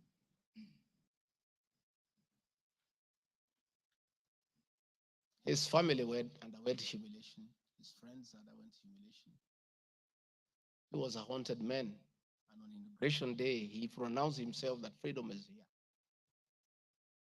Again, under the new administration, the same Rigathi Gachagua, who underwent humiliation and persecution, finds himself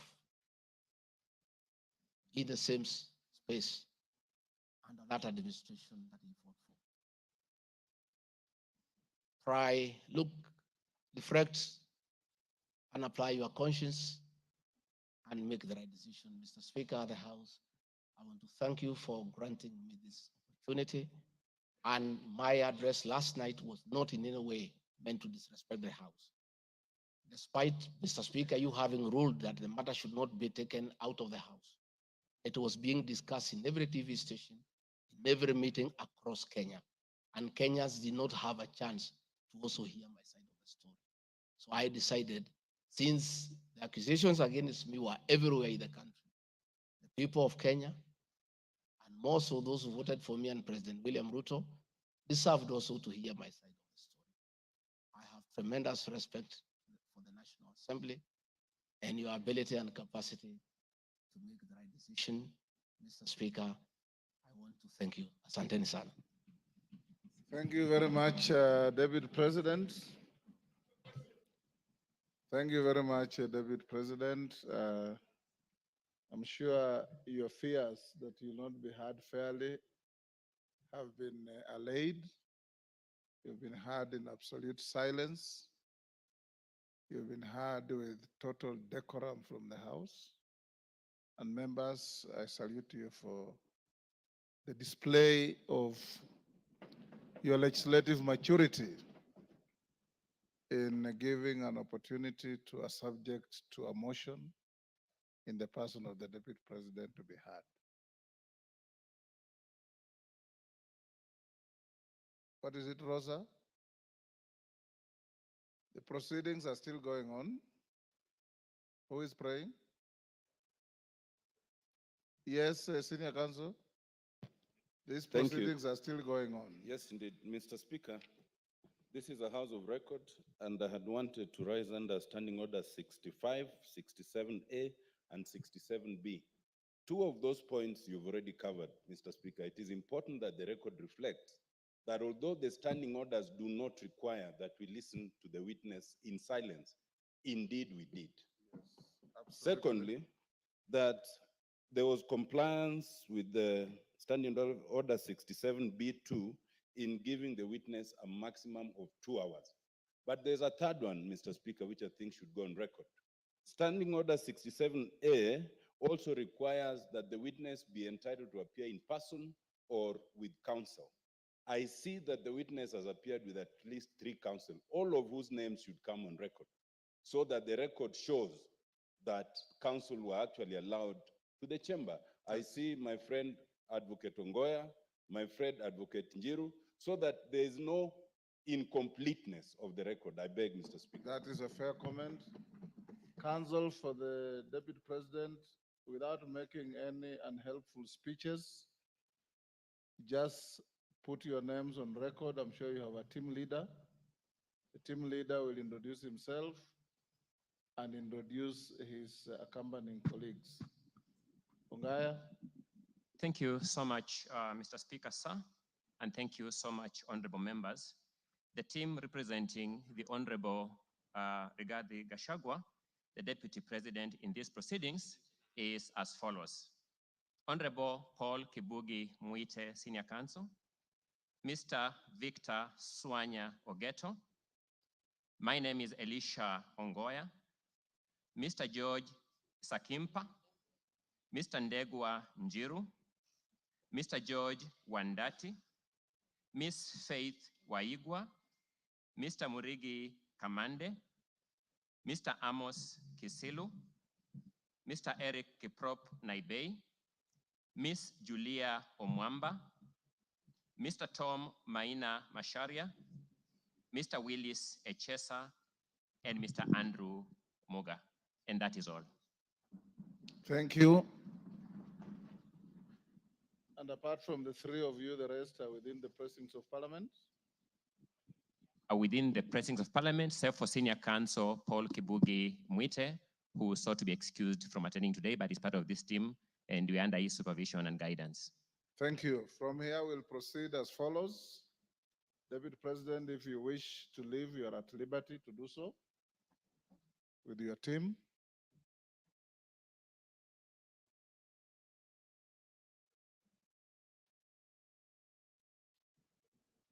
Na mwengi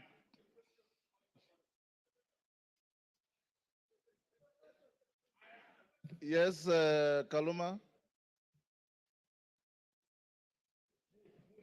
I thank you, Honorable Speaker. Honorable Speaker, our prayer at the end says that we always be fair to those who are committed to our church.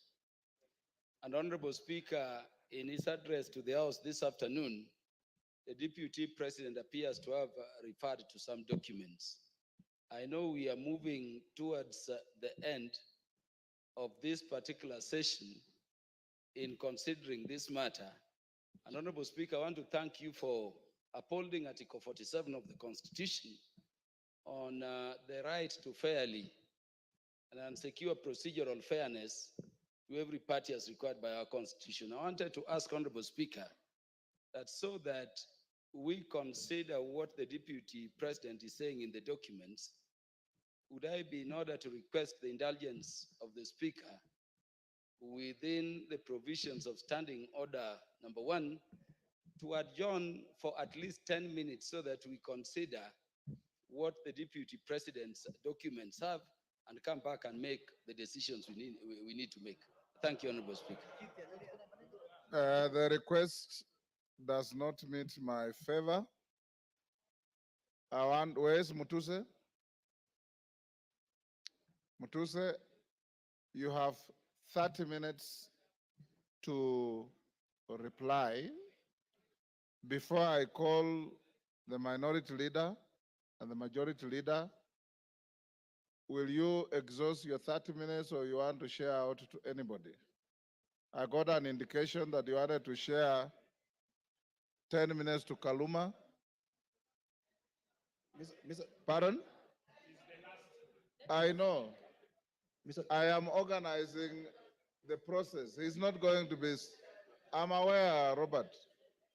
Mr. Speaker, I will share 10 minutes to Senior Learned Friend Mr. Peter Kaluma, 5 minutes to Deputy Majority Leader, who was my seconder, and I will utilize the rest, which is 15 minutes. Yes.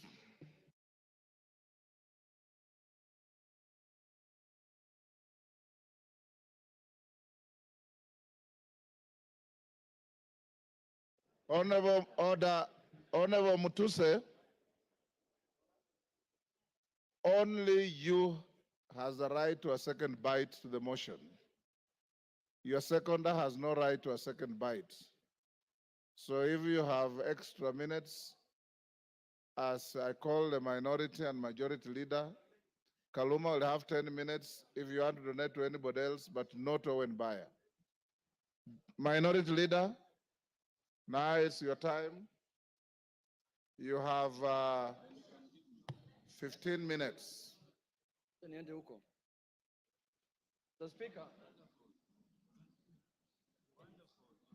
Mr. Speaker, thank you for according me this opportunity. From the onset, Honorable Speaker, the minority supports the motion on removal from office by impeachment of Honorable Rigathi Gachagua because, Mr. Speaker, he is unfit to hold office. in Kenya, and yesterday it was clear to all Kenyans to see for themselves the danger this country is in, Mr. Speaker. Mr. Speaker, the impeachment of the Deputy President is not merely a procedural step. Rather, it's a reflection of our commitment to accountability and the rule of law in this country, Mr. Speaker. Honorable Speaker, the integrity of government and the stability of our nation is at stake, Mr. Speaker, as we speak this afternoon in this house, this evening, Mr. Speaker. Honorable Speaker, national security is at stake. Honorable Speaker, the economy is at stake. Honorable Speaker, the DP, since he assumed office, we have witnessed nothing but abuse of power, discrimination against communities, insubordination, disregard for the two levels of government, corruption, bullying, and many other actions that undermine the rule of law, Mr. Speaker, as well as actions that are unethical, illegal, and that severely breach public trust as contained in the motion by Honorable Mwenge Mutuse, Mr. Speaker. Honorable Speaker, in supporting the removal of the Deputy President from office, we are rejecting the invitation by Honorable Rigathi Gachagua to accept tribal bigotry, Mr. Speaker, skewed resource allocation, and the exploitation and domination of minorities as fait accompli in Kenya, Mr. Speaker. Mr. Speaker, before I move forward, or before I go on with what I wanted to say on the motion, Mr. Speaker, I would like to take this chance first to respond to some of the issues that he has raised in the House a few minutes ago, or his responses, Mr. Speaker. In the first place, his response has came very late in the day to the House, Mr. Speaker. He tabled his response at 4 p.m. in the evening today, Mr. Speaker, and he should have done it either yesterday evening or this morning, Mr. Speaker, so that the House can get enough time to peruse what he has said, Mr. Speaker. Mr. Speaker, one of the grounds that is being accused of Mr. Rigathi Gachagua for impeachment, Mr. Speaker, is the issue of what he calls shareholding, Mr. Speaker. He has said Kenya is a company with shareholding. But in his response, he comes here and tells the House that he did not mean that. What he meant is that he was talking about political parties, Mr. Speaker, and listed the political parties that have formed coalitions within Kenya Kwanza, Mr. Speaker, including Ford Kenya, ANC, PA, and all other parties that have formed what is called the Kenya Kwanza coalition, Mr. Speaker. Mr. Speaker, I want to contradict what he said by saying that political parties are national in nature. Ford Kenya is a national party. ANC is a national party. All the political parties that formed a coalition with Kenya Kwanza are political parties that are of national, Mr. Speaker. Mr. Speaker, in this country, under the Constitution, you are not allowed to form a tribal party. You're not allowed to form a religious political party, Mr. Speaker. You are not allowed to form a Mulima political party, Mr. Speaker. That is very clear in the Constitution, Mr. Speaker. And if the Deputy President is not aware of that, I can read out for him, Mr. Speaker. Under Article, Mr. Speaker, 91, every political party shall have a national character as prescribed by an act of parliament, have democratically elected governing body, Mr. Speaker. And it also says in Part 2, a political party shall not be founded on a religious, linguistic, racial, ethnic, gender, or regional basis, Mr. Speaker, or seek to engage in advocacy of hatred, like what he does sometimes, on any such basis, Mr. Speaker.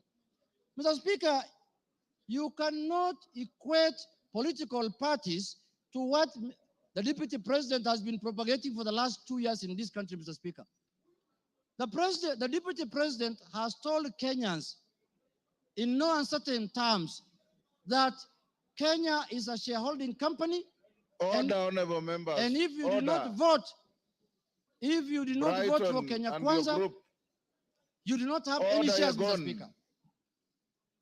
Order Yegon and your team. Ngong. Mr. Speaker, members now are excited because they are not happy with the response the Deputy President has given them. Now they want to vote and go home. I know what they are doing. I know, but let's prosecute the matter. We have to respond to the issues he has brought to the House, Mr. Speaker. Mr. Speaker, political parties are not equal to regional and ethnic, conglomerations that the Deputy President has been advocating for the last 2 years, Mr. Speaker. Mr. Speaker, I want to give him a good example like ODM. ODM has sent the other day 6 experts under the broad-based government, Mr. Speaker. 6 experts. Where are those experts coming from? One is from the coast. Beatrice School is from Turkana. Oparanya is from Western. The Attorney General is from Kisumu. Mr. Speaker, when he's talking about 30% of Fort Kenya and 30% of ANC, he thinks those positions were given to lawyers as a community, Mr. Speaker. When Fort Kenya is a national party, those positions belong to members of Fort Kenya who are in Mombasa, who are in Migori, who are in Kakamega, who are in Bungoma, who are in Eldoret. Fort Kenya has membership in all the country, has membership, Mr. Speaker. So, Mr. Speaker, that ground is not, he cannot controvert that ground by saying that he was talking about the power sharing within Kenya Kwanza. No, he was talking about ethnic groups, Mr. Speaker. He said this government was formed by 2 ethnic groups, and that's how they're going to share power, Mr. Speaker. So that ground stands, Mr. Speaker, and that ground is impeachable, Mr. Speaker, on the Deputy President. The other issue, Mr. Speaker, I want to respond to that he has raised here, Mr. Speaker, is the issue of national security. He said that the NSIS, Mr. Speaker, can be called out whenever they are out of order, Mr. Speaker. Mr. Speaker, the man Deputy President sits in the National Security Council, Mr. Speaker. He doesn't need to call out any government organ in the streets, Mr. Speaker, like the people who do their things in the street, Mr. Speaker. He's a man who sits in every governance organ of this country, Mr. Speaker. All organs of government, all governing organs are also oversighted by committee of this House, Mr. Speaker. What happens, Mr. Speaker, in this country if every member of parliament goes out there castigating governing bodies and constitutionally created bodies of governance, Mr. Speaker? We are going to have anarchy in this country. Mr. Speaker, I'm not convinced that he has answered in any way that question as to why he was castigating bodies like the NSIS and the police out there when he's the Deputy President of the Republic of Kenya. On that ground, Mr. Speaker, I feel he's impeachable on that, Mr. Speaker. He has not given us any sufficient answer to that question, Mr. Speaker. Mr. Speaker, the issue of Justice Maina. He said that he was not attacking her because of the judgment she rendered against him, Mr. Speaker. And he said that he had filed a petition with the Judicial Service Commission, Mr. Speaker. He who wants equity must come with clean hands. You cannot castigate a judge in the rallies, in burials, and then you want JSC to listen to you. You can't have both ways. If he wanted JSC to deal with that matter, if he was unhappy with the way the judge has handled his case, Mr. Speaker, he should not have castigated her in a burial, Mr. Speaker. He should not have talked about her in a very demeaning manner, Mr. Speaker. He should have kept his cool and filed his petition with the Judicial Service Commission, Mr. Speaker. On that account, Mr. Speaker, he has failed the leadership and integrity, Mr. Speaker, under the Integrity Act, Mr. Speaker, and on that account, he's impeachable, Mr. Speaker. My last point, Mr. Speaker, is the issue of the renovation of his house in Karen, or the official residence of the Deputy President Karen, Mr. Speaker.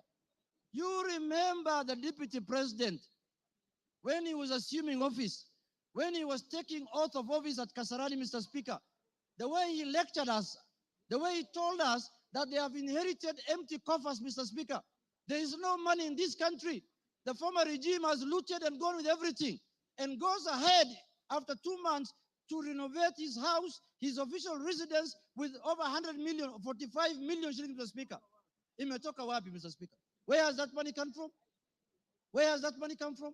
He has not convinced us in any way how that money was spent, how those companies were paid, and on that account, Mr. Speaker, because of misuse of public resources, he is impeachable on that account also, Mr. Speaker. Mr. Speaker, I want to say this. When we gave ourselves the new constitution in 2010, we knew very well that we were coming from an era where we cannot impeach the president, we cannot impeach ministers, we cannot impeach the deputy president. Kenyans gave themselves the new constitution, and they put in there Article 150, knowing very well that one day they will hold their leaders, the president, the deputy president, accountable, Mr. Speaker. And they gave that mandate to this House, Mr. Speaker, and the Senate, Parliament in general, Mr. Speaker. Mr. Speaker, I was shocked under the public participation, people saying that Kufa Makanga, Kufa driver, Mr. Speaker. We cannot allow the driver to die because it is an issue. We are witnessing a situation where the Makanga wants to take the steering by force. And what happens after that? The driver is carrying 55 million Kenyans, Mr. Speaker. We cannot allow the driver to die because 55 million Kenyans are going to die with him. But the Makanga, who is just hanging at the door there of the matatu, can go, Mr. Speaker, if he misbehaves, Mr. Speaker. And, if he's not doing his work properly, Mr. Speaker, the easier one to go first is the Makanga, because the Makanga is the one who should be telling the driver what to do. And they're telling us here, Kufa Makanga, Kufa driver. The petition of the driver is not with us in this parliament. The petition we have, the motion we have before us today is the motion of the Makanga. And we are going to deal with him perpendicularly and thoroughly, Mr. Speaker, this afternoon. Mr. Speaker, I want to tell the House that us, the people of the minority, the Azimio people, Mr. Speaker, we have lived like orphans in this country for the last 2 years. Why do I say so? Mr. Speaker, we are taxpayers. Some of the places that contribute to the highest taxes in this country are areas that are dominated by Azimio people. And then somebody comes here and tells me, you're not a shareholder, you're not going to get services, you're not going to get development. What the hell is that? What the hell is that?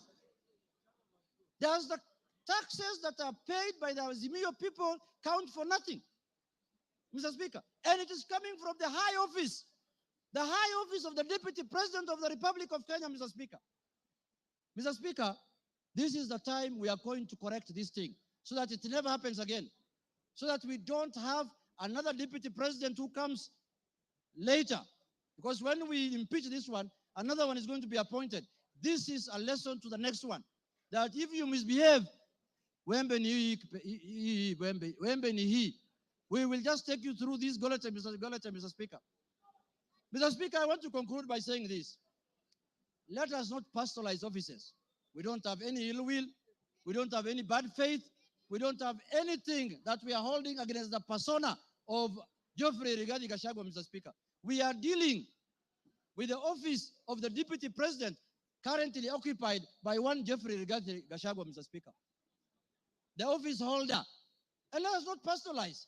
The office does not belong to him, does not belong to anybody. This is a constitutional office, and the Constitution has prescribed how to deal with you when you misbehave in that office, Mr. Speaker. So, Mr. Speaker, for Kenya to become cohesive, Rigathi must do what? Rigathi must? For Kenya to become cohesive.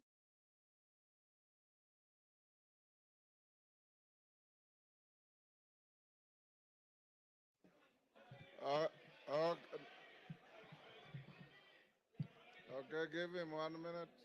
Mr. Speaker. Give him 1 minute. Mr. Speaker, I was telling members, for Kenya to unite, Rigathi must. For Kenya to prosper, Rigathi must. For Kenya to have unity, Rigathi must. For shareholding to end in Kenya, Rigathi must. For us to have a peaceful country, Rigathi must. Thank you very much. That is the mood, and that is what we are going to do. Thank you, Kimani Ichung'wah.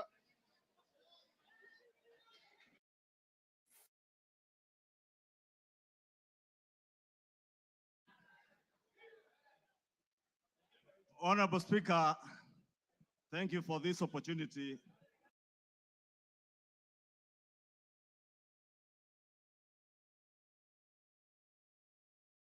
Honorable Ekomas Mutuse, the member for Kibwezi West, approached me with the impeachment motion. Honorable Speaker, I took some time not just to go through the grounds that he had stipulated for the impeachment of the Deputy President, but also to reflect on what Honorable Mutuse was asking me, not just as a member of parliament for Kikuyu and leader of majority party in this house to do, but also took time to reflect and ask the Almighty God to guide me and give me wisdom to do the right thing. Honorable Speaker, I pray to God that the Almighty God may give me wisdom to do that which is right. And not just what is right, Honorable Speaker, but also what is just. Just to the outgoing Deputy President of the Republic of Kenya, but also just, more importantly, just to the people of Kenya who turned out in their numbers in 2022 to vote in a government that they believed would create cohesion and unity and offer them opportunities to excel and prosper as a people. Honorable Speaker, as I prayed for wisdom, I was also conscious that what is right is not always easy. And what is right is not always popular. And being a son of the mountain, representing people of the Mount Kenya region, Honorable Speaker, it was clear to me that what may be popular today may not be right. And that is why I ask God to give me the wisdom to do that what is right, Honorable Speaker. And I am here today to do what is right for the people of Kenya. I am here to do what is right, not just for the people of Mount Kenya. I am here to do what is right for the greater good of the Republic of Kenya, Honorable Speaker. And that is why I rise to support this impeachment motion, Honorable Speaker. Honorable Speaker, having listened to Honorable Mutuse and all the grounds, and having looked at the Constitution, Honorable Speaker, and I would beg for us to look at Article 150 on the removal of a deputy president, the reasons as to why you may remove a deputy president from office. The first one is on the ground of physical or mental incapacity to perform the functions of that office. We have no capacity to determine the physical and mental capacity of the Deputy President, Rigathi Gachagua. But on impeachment as a second ground, the first ground is on the ground of a gross violation of a provision of this Constitution or any other law. The question that begs is whether one Rigathi Geoffrey Gachagua has contravened or has grossly violated one provision of our Constitution. And I think the Honorable Ekomas Mutuse was able to demonstrate this morning that Rigathi Gachagua has violated not one, but over 8 provisions of our Constitution, which I agree with the Honorable Mutuse. And for that reason, Rigathi Gachagua ought and must be impeached today. The second ground, Honorable Speaker, is where there are serious reasons. And Senior Counsel Otiende Amolo went to great length this morning to explain what serious, when you believe there are serious reasons that the Deputy President has committed a crime under national or international law. Honorable Speaker, behind the veneer of humility that you have seen here this evening, behind the veneer of humility that Kenyans saw on national TVs on Sunday, pretending to apologize, is a dark face of violence, is a dark face, Honorable Speaker, that is a great danger to our nationhood. a great danger to the unity of our republic, Honorable Speaker, a danger to the cohesive existence of our nation as we see it today, Honorable Speaker. On the first ground, Honorable Speaker, on the remark of serikali ni kampuni, it pains me, Honorable Speaker, as I say, not just as leader of majority, but as a member of parliament of Kikuyu constituency, and also as a son of the mountain, where I come from. That, Honorable Speaker, today, the community I come from is being depicted as a community that is entitled and privileged. We are a community, Honorable Speaker, that has love for other Kenyans and other communities in our republic. We are a community that is known for our hard work and resilience, not for entitlement. We are a community that is peace-loving and that believes in the unity of one indivisible nation and Republic of Kenya. Rigathi Gachagua does not believe in an indivisible country. He believes in parochial, selfish, regional, and sectarian interests. And for that reason, Honorable Speaker, we ought and we should impeach the Honorable Rigathi Gachagua. Honorable Speaker, we need to ask ourselves as honorable members of parliament, who took an oath of office, Honorable Speaker, and we swore in the name of the Almighty God that we would obey, respect, uphold, protect, and defend this Constitution. And today, Honorable Speaker, what we are being asked to do is to recall those words of the oath of office that we all took either with the Bible or with the Holy Quran in our right hands, Honorable Speaker, that for a man who has grossly violated our Constitution, whether we will stand up today to be counted as protecting and defending this Constitution by sending home one Rigathi Gachagua, Honorable Speaker. I want to say I rise to the occasion today to do what is right and to reaffirm that oath that I took with the Bible in my right hand, to obey, to defend, and to protect this Constitution that we all swore to defend. And I call upon all of you, honorable members, to defend this Constitution. Honorable members, for Kenyans around the country who watched in disbelief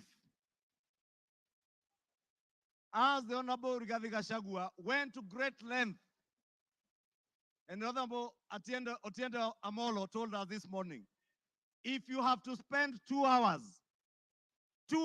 on national TV to defend corruption and tell the world how you are not corrupt, you are definitely corrupt. Honorable Speaker,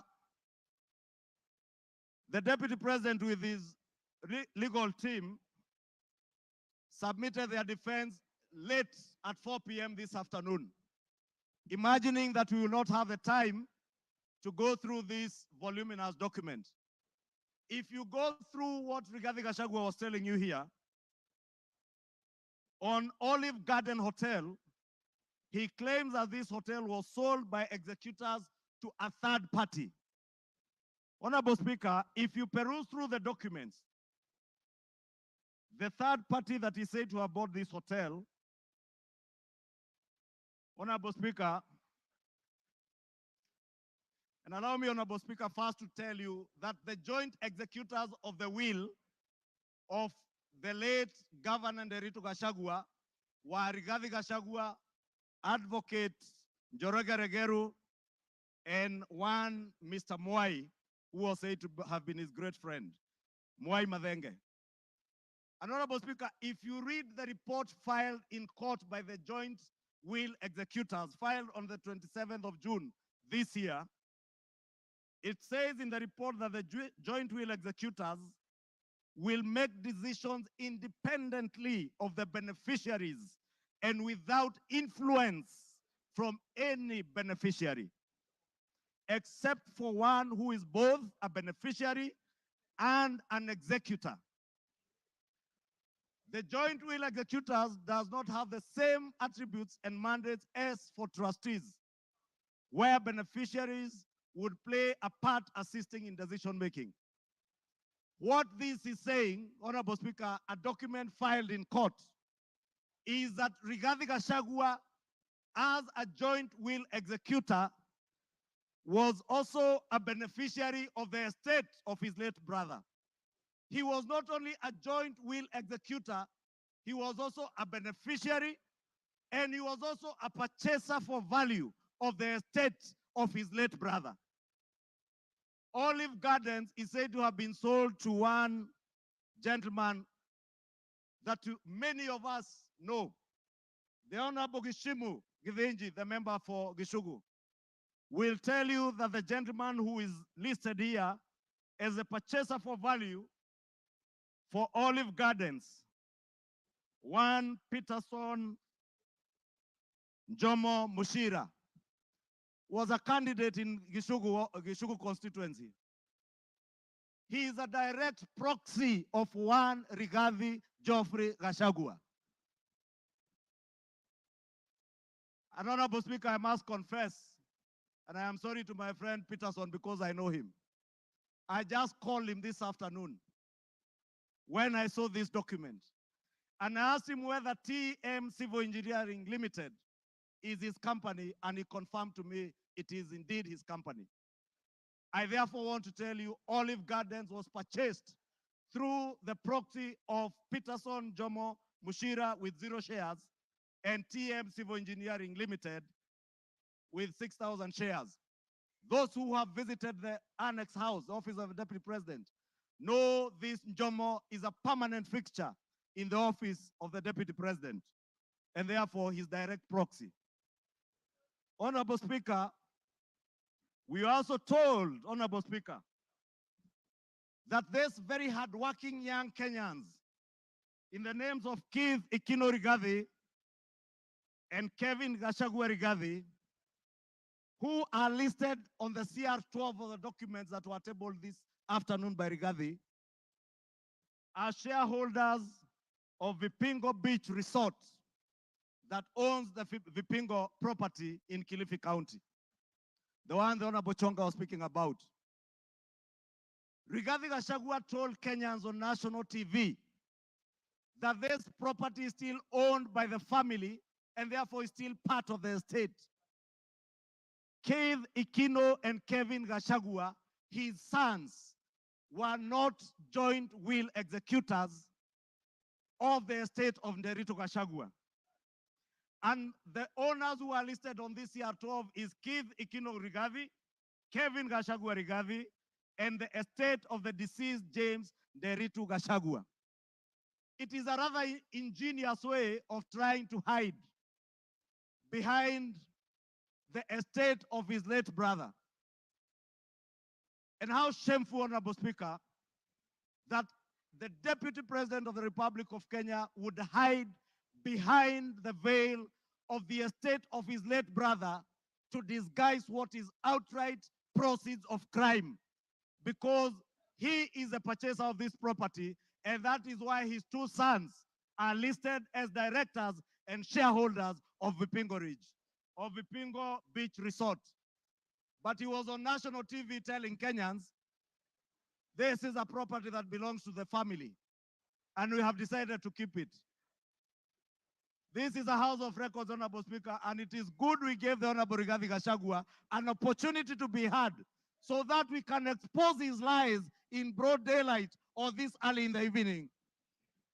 And I want to tell Kenyans and all of you members, save this country from this dark face, Honorable Speaker, honorable members.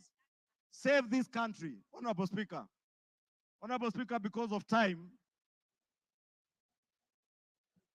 I know there was alluding, Honorable Speaker, if you look at the time this company, Vipingo Beach Resort, was formed, it was founded on 5th August 2008.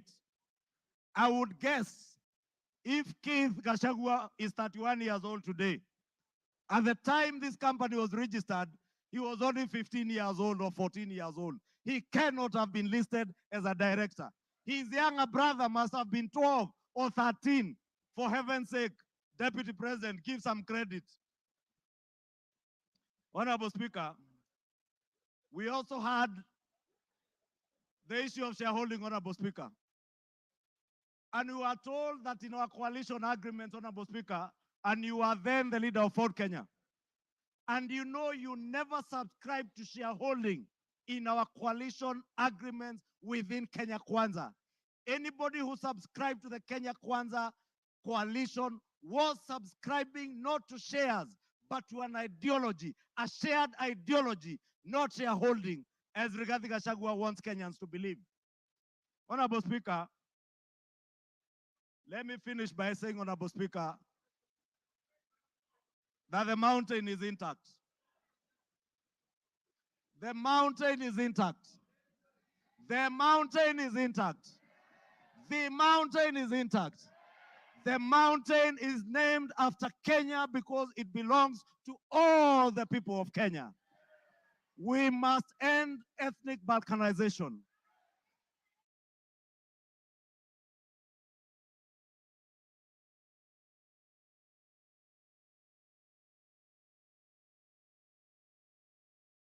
Give him another 2-3 minutes.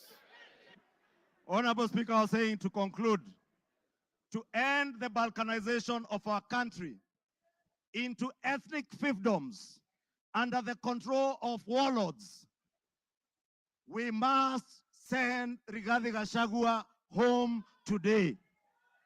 To end divisive politics in our country, Rigathi must. To end the culture of impunity, conflict of interest, abuse of office, state capture, and corruption in high office, Rigathi must. For accountability, for there to be integrity in the political governance of our country, Rigathi Gachagua must. For leaders in high office to bear policy and political responsibility, Rigathi Gachagua must. For national unity, for the fight against graft to bear fruit, for peace and prosperity of our nation as one indivisible whole, one nation under one flag, one people who love their country, who love peace, who want to see a cohesive and working government serving them. Rigathi must. Rigathi must. I submit, Rigathi must go. Thank you. Order, honorable members, order. The honorable mover has donated his time as follows. Charles Nguna, CNN, you'll start with 2 minutes. Omboko Milemba will follow with 3 minutes. Peter Kaluma will follow with 10 minutes, and then he himself 15 minutes. So CNN, Charles Nguna. Thank you, Mr. Speaker. Mr. Speaker, let me thank the Kenyans who just expressed their views during public participation on this matter, Mr. Speaker. And to add this, I keenly followed and listened to the Deputy President yesterday, His Excellency. And Mr. Speaker, based on all what is said, we saw a lot of differences, rifts, contradictions, divisions, which are totally eminent we are going to have in future, Mr. Speaker. Mr. Speaker, it is inevitable that we are going to have battleground between His Excellency the DP and His Excellency the President. And when the bulls fight, Mr. Speaker, grass suffers, Mr. Speaker. And it's that's why I'm saying that if we continue keeping one of them in the office, Mr. Speaker, Kenyans are going to suffer most, Mr. Speaker. And based on my wisdom for prosperity and also for development, for what we call prosperity and patriotism, and for us to live in a amicable manner and peaceful manner, Mr. Speaker. We have to separate the two bulls, Mr. Speaker. And the motion today, it is for Rigathi to go, not for William Samoei Ruto. With those few remarks, Mr. Speaker, I support. Omboko Milemba. Honorable Speaker, there's a question which makes me stand to speak on. And I want Kenyans and possibly the members who can listen to me to realize that one issue that has not been answered consistently is the question of chairs. Yesterday, I listened to the Deputy President and today also. Whenever he's asked about chairs, Honorable Speaker. Members, can we reduce our levels of conversation? Thank you, Honorable Speaker. Whenever he's asked about the issue of chairs, he picks ANC party agreement and Ford Kenya party agreement. And instead of answering that question, he hides in it. Finally, Honorable Speaker, I'm now holding the reply by Honorable Gachagua, and on page 333, the agreement is annexed. And I want to demonstrate to this parliament that what you have been told was wrong. Because that agreement does not talk about just power sharing for a region. He has avoided intentionally to read the entire paragraph, which says that the sharing of the political parties will also depending further on the need to achieve an inclusive government that reflects the face of Kenya, including the need to accommodate the representation of any future member party and all regions of Kenya. He avoided to read that and therefore gives an impression that there was a power sharing agreement which only confined ANC party to Western only, when ANC party is a national party. Look at this, Honorable Speaker. The only member of the ANC party we nominated was Honorable Dana Hamisi, who comes from Kwale and not Western. So this is an issue which has not been tackled. Two, he is unable to deal with Senior Counsel Tienda Molo's assertion in the morning that how would you elevate the agreements of a political party beyond the Constitution of Kenya?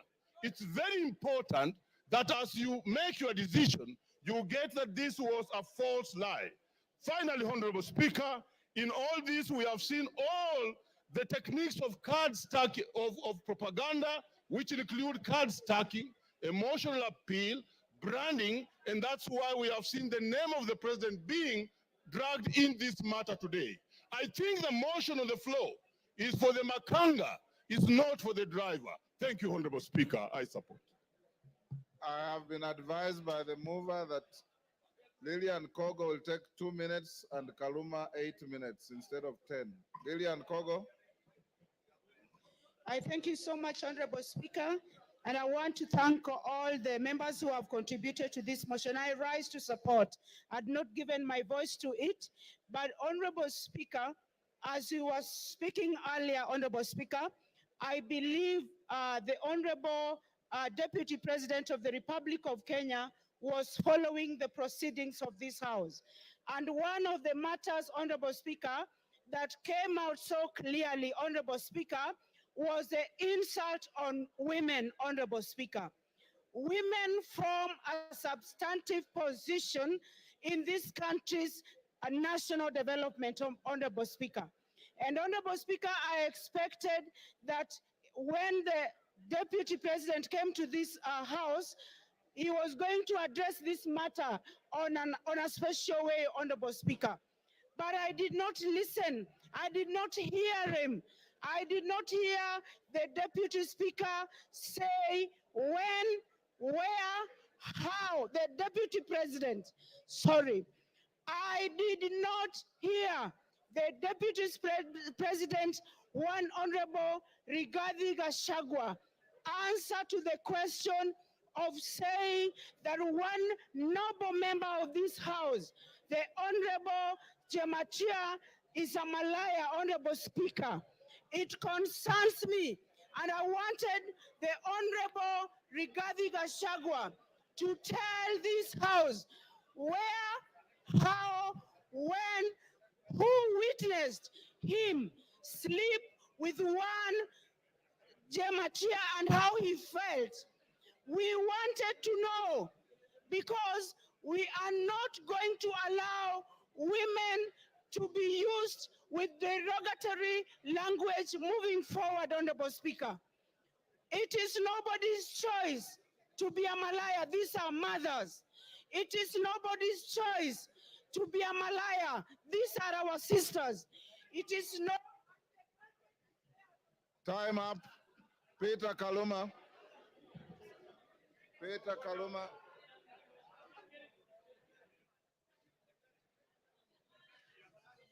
Peter Kaluma. Honorable members. I thank you.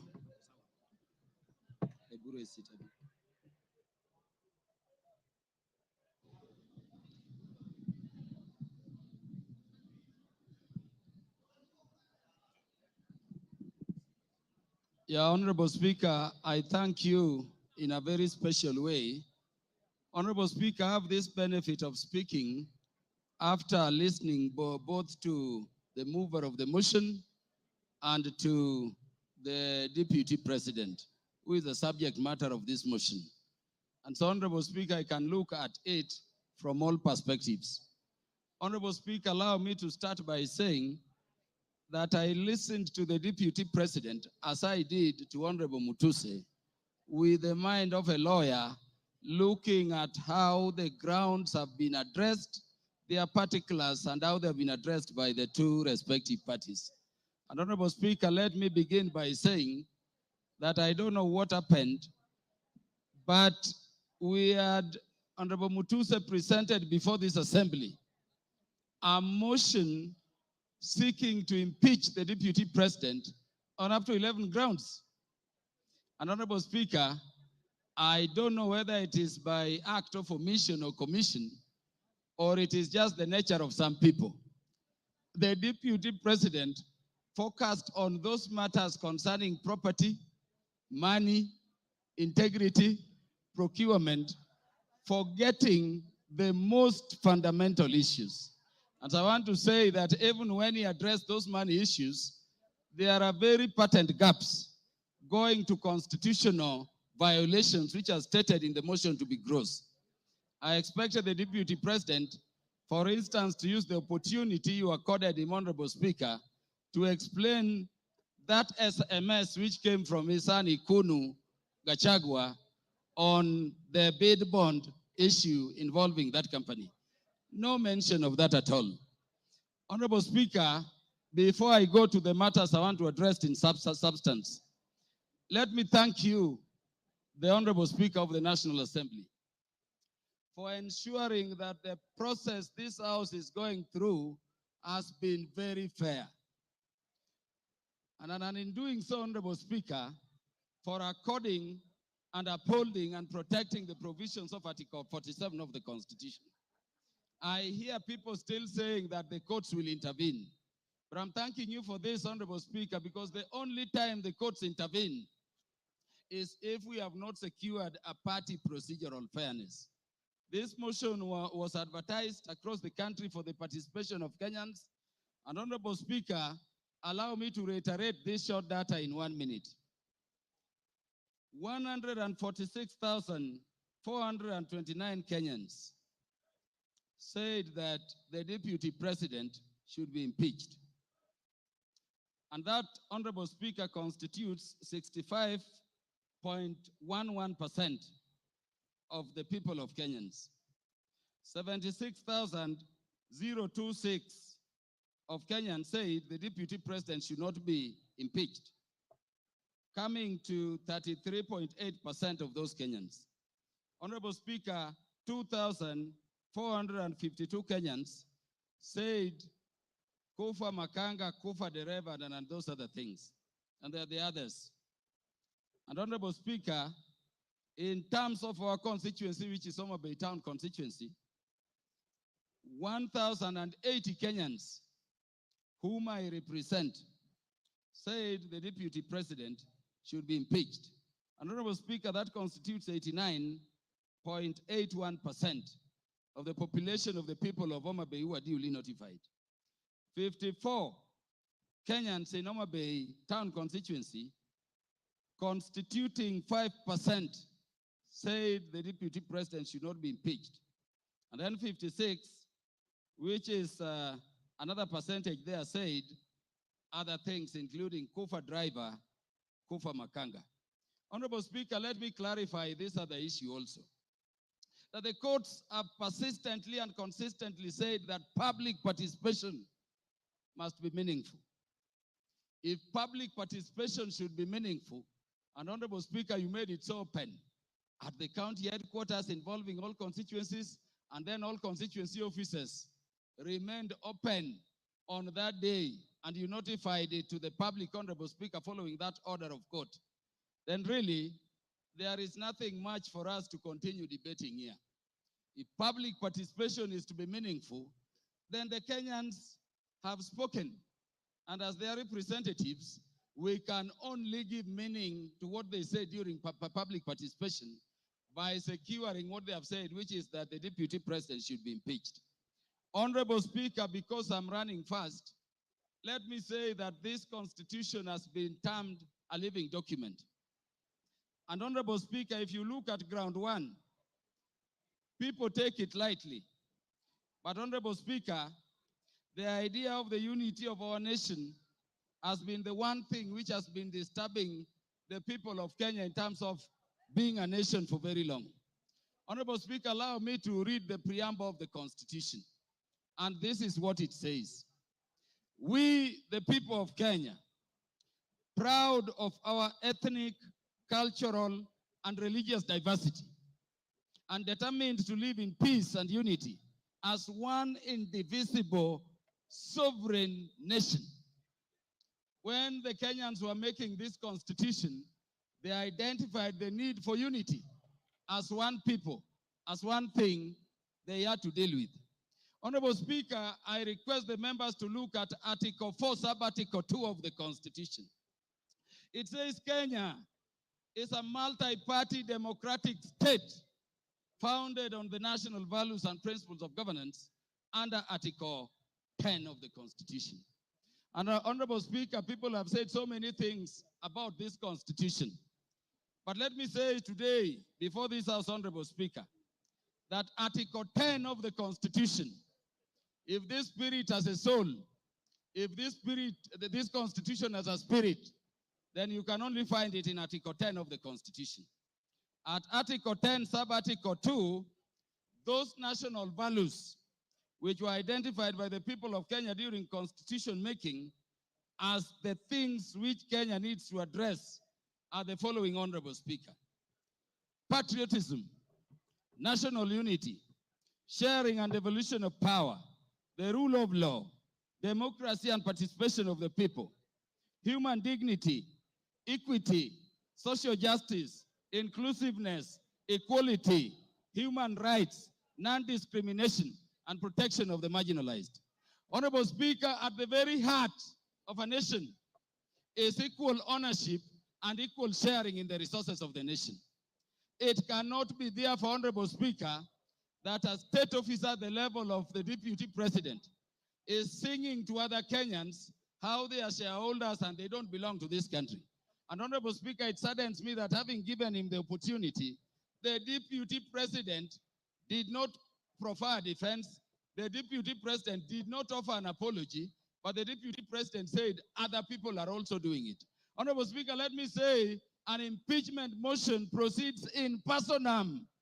It proceeds against a specific person. You may say Kufa Dereva, Kufa Makanga. Give him 1 minute to wind up. Wind up, Kaluma. Thank you. Honorable Speaker, it does not matter. this motion we have is against a person. You cannot have a motion for impeachment against Kaluma and somebody. Those who are saying Kufa driver, Kufa Makamba, bring the driver and we will also consider it on the merit. And on account of that, Honorable Speaker, this person must go. Honorable Speaker, in the few seconds remaining, let me say that when Westgate came under attack, I lost a cousin in the name of Jackton Port. He was the first one to be shot there. When Garissa University came under attack, Honorable Speaker, I lost Solomon Oludo from Marindi, a son of our land I educated at Ubiero Primary School. Honorable Speaker, we have no problem holding the security apparatus of the nation, to account. But Honorable Speaker, we cannot have a situation where you talk that recklessly in public about our national intelligence service being dysfunctional. For a state which is permanently under terror, target, and attack.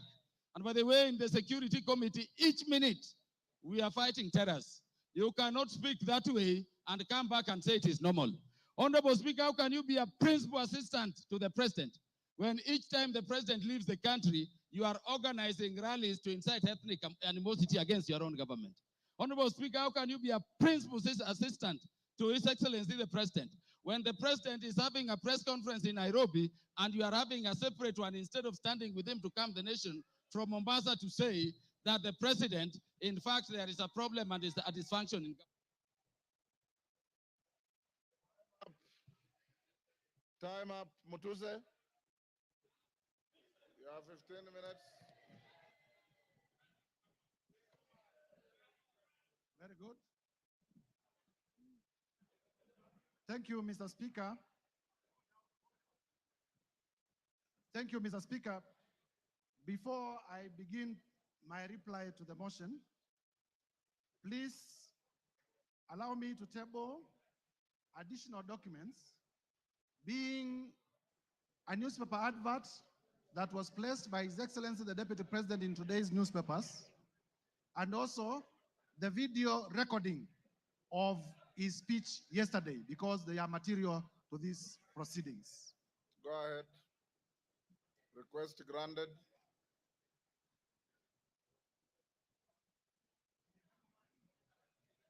Mr. Speaker, I have tabled the two documents, electronic and physical, because during the course of this debate, members in many instances had referred to them, and therefore it is only fair that they are part of the record. Number two, Mr. Speaker, allow me to thank... The documents were available to me earlier, and I ruled that they are admitted. Thank you, Mr. Speaker. Yes. I want to be very brief because I know the National Assembly of the Republic of Kenya wants to make a decision on the matter of impeachment of His Excellency Rigathi Gachagua. Mr. Speaker, to begin with is to thank colleague members of Parliament from both sides of the House for the robust debate in terms of the motion that we presented before the House this morning. Mr. Speaker, I also want to thank Kenyans in their millions from all over the Republic, because in the course of this debate, Kenyans have been commending, Kenyans have been exercising their democratic right through public participation, through their right to odd opinions, and we have not witnessed a single incident of violence anywhere in the Republic. There had been vitisho that if you table an impeachment motion for a person of the magnitude of the Deputy President, there may be violence, people will lose lives. But I thank Kenyans because Kenyans have proven once again that we are a peaceful country and we are able to engage in our democratic processes without violence. Mr. Speaker, allow me to re-examine some of the few issues that have come through the response. First is to let Kenyans know that His Excellency Rigathi Gachagua has filed a response of 501 pages, and the response has come at 4 p.m., and I was only able to be given the response about an hour ago. And therefore, in terms of the doctrine of equality of arms, I feel that I needed adequate time so that I may be able, during my reply, to respond to some of the things that he has raised in his response. However, be that as it may, I want to refer members to page 99 of his response. In the morning, I did tell members that His Excellency Rigathi Gachagua has acquired properties through corruption and through money laundering. And when he has come before this house, he has told you that the hotel that he acquired in Nyeri was acquired through a loan. However, the only document exhibited as evidence of that loan is a letter of offer from Credit Bank Limited. There is no evidence exhibited by Mr. Rigathi Gachagua, the current deputy president, to the effect that the loan was actually finalized, to the effect that he actually got the loan. Mr. Speaker, as a term of the letter of offer, in terms of lien and set-off, and I read, a lien and set-off of a fixed deposits of LN Crystal Kenya Limited for an aggregate amount of 300 million Kenya shillings. Interest accrued shall be credited to your deposit settlement account. Mr. Speaker, in simple terms, what this means is that Mr. Rigathi Gachagua had a fixed amount in cash of 300 million in his account, which was going to be used as a security. I asked Mr. Rigathi Gachagua to tell us where he had gotten this 300 million if my allegations that he's laundering money are not true. And therefore, by virtue of his response, it confirms my assertions that he has monies, he has wealth, he has cash that is suspect. If you may give me my phone. In terms of whether Kenya is a company or not. Do you want information from member Yes, for West Mugirango? yes, you may. Go ahead. Mr. Speaker, I want to inform the Honorable Mutuse that the director for Credit Bank Kenya Limited is one Grace Nyachai, who hails from Nyeri and is a relative of His Excellency Rigathi Gachagua, and therefore I say no more. I thank you, Mr. Speaker. Mr. Speaker, it is important for this House to note that in the morning, I did present evidence of suspicious money transactions. I did present evidence that His Excellency Rigathi Gachagua, either by himself or through relatives or through proxies, has acquired properties that are way beyond his known sources of income, and that evidence remains uncontroverted. Turning, Mr. Speaker, to the issue of whether Kenya is a company owned by shareholders. Mr. Rigathi Gachagua is playing with the intelligence of members of parliament and with the intelligence of Kenyans by attempting to twist facts. First, in terms of the law, companies are registered under the Companies Act. They are not registered under the Political Parties Act. So to come before Kenyans and to say that there were coalition agreements registered and therefore those coalition agreements are companies is to play around with our intelligence, because we know companies are registered under the Companies Act, they are not registered under the Political Parties Act. Further, Mr. Speaker, this Rigathi Gachagua was selectively chosen the sections of the Kenya Kwanza's coalition agreement to rely on, and he has failed to read the document in whole. Under clause 20 of the Kenya Kwanza coalition agreement, that clause provides as follows: that there is need to achieve an inclusive government that reflects the face of Kenya. Rigathi Gachagua chose not to tell us that the coalition agreement also talked about the face of Kenya and not a company of some people to the exclusion of others. Clause 6 of the Kenya Kwanza coalition agreement provides for respect for constitutionalism. The articles of the Constitution. It provides for respect to the rule of law. It provides for respect to the national values and principles of government under Article 10, and it provides for respect to devolution. Mr. Rigathi Gachagua did not tell us that. Clause 22G of the coalition agreement among the Kenya Kwanza political parties provides that there will be adjustments that may be necessary to accommodate the development priorities of other parts of the country to ensure equitable distribution of Kenya's national resources and wealth for the benefit of every citizen and every part of Kenya. This Mr. Rigathi Gachagua could not tell you because it was going to destroy his case. And therefore, honorable members, I urge you to find that Mr. Rigathi Gachagua, in his assertions about shareholding and a company, it was not in reference to political parties, it was in reference to regions, it was in reference to communities, and the evidence that we provided remains uncontroverted, and this ground must be confirmed. Mr. Speaker, on the issue of KEMSA, again, to show a man who is a flip-flop, yesterday on live television, Honorable Rigathi Gachagua admitted that he personally called Dr. Andrew Mulwa by his own phone yesterday on television. Today, appearing before us, he denies that he did not call him. So, which part of his testimony do we believe? Do we believe the testimony that he gave yesterday on national television, that he did call Dr. Andrew Mulwa, and that he sent his own son to Dr. Andrew Mulwa to collect the bid bond? Or do we believe the testimony that he has brought today, altered testimony that he has brought today? I urge you to find that Mr. Rigathi Gachagua indeed did call to influence investigations. On the issue of cabinet, Mr. Speaker, if you may allow me just 1 minute. On the issue of cabinet resolution, he has admitted and proceeded to justify that despite the existence of a valid cabinet decision in a cabinet meeting that he sat, he chose to defy that cabinet decision.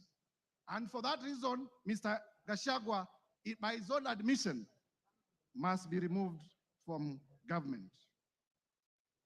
Mr. Speaker, as I conclude, this is the National Assembly of the Republic of Kenya. And for the National Assembly of the Republic of Kenya to assert its constitutional authority, Mr. Rigathi Gachagua must be impeached today. I urge members. Mr. Rigathi Gachagua, we have heard from members here, has made inflammatory remarks against the women of the Republic. For the respect of the women of the Republic of Kenya, Mr. Rigathi Gachagua must be impeached today. We have heard that Mr. Rigathi Gachagua has disinherited the widows of his own brother. And for the widows of Kenya, beginning from Madeira, to be safe, Mr. Rigathi Gachagua must be impeached today. And therefore, I urge members to find favor with my motion from clause 1 to clause 11. And as you vote to impeach Mr. Rigathi Gachagua. I thank you, Mr. Speaker, and I beg to move. Thank you. Honorable members on their feet, take your seats. Take your seats. Take your seats. Brighton, take your seats. Today you are very mobile.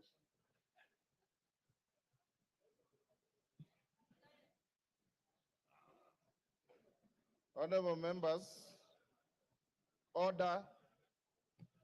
Honorable members, Honorable Jeho, take your seat. Honorable members, we are coming to the end of this motion. And before I put the question, this is one motion where there is no voice vote. We'll go straight into division. So there are no ayes have it at the putting of the question. The House Business Committee yesterday deliberated on the manner of voting, and it was unanimously agreed that there will be a roll call vote. There will be a roll call vote. That being the case, we should be done, if we are orderly, we should be done in the next 30 minutes to 40 minutes, maximum 1 hour. When we start voting, order, when we start voting, I'll instruct the clerk and the teller having conducted yourselves exemplarily well, any member who precedes his or her vote with a preamble or a speech or a statement will be a spoiled vote. Once you are called, order, the vote is simply yes or no. Time for speeches have extinguished in the debate. I now put the question. Of course, there are always three: yes, no, abstention. Order, member for West Mugirango. There's nothing out of order. Honorable members, I now put the question, which is that pursuant to the provisions of Articles 145 and 151B and 2 of the Constitution and Standing Order 64 and 65, this House resolves to remove from office by impeachment His Excellency Honorable Rigathi Gachagua, EGH, the Deputy President of the Republic of Kenya, on the following grounds. 1, gross violation of Articles 10(2)A and B and C, 27(4), 73(1)A, 2 and B, 75(1)C, 129(2) of the Constitution, and Article 147(1) as read together with Article 131(2)C and D of the Constitution. 2, gross violation of Articles 147(1) and 152(1) of the Constitution by undermining the President and the Cabinet and the effective discharge of the national government executive mandate. 3, gross violation of Articles 6(2), 10(2)A, 174, 186(1), 189(1), and the fourth schedule to the Constitution by undermining devolution.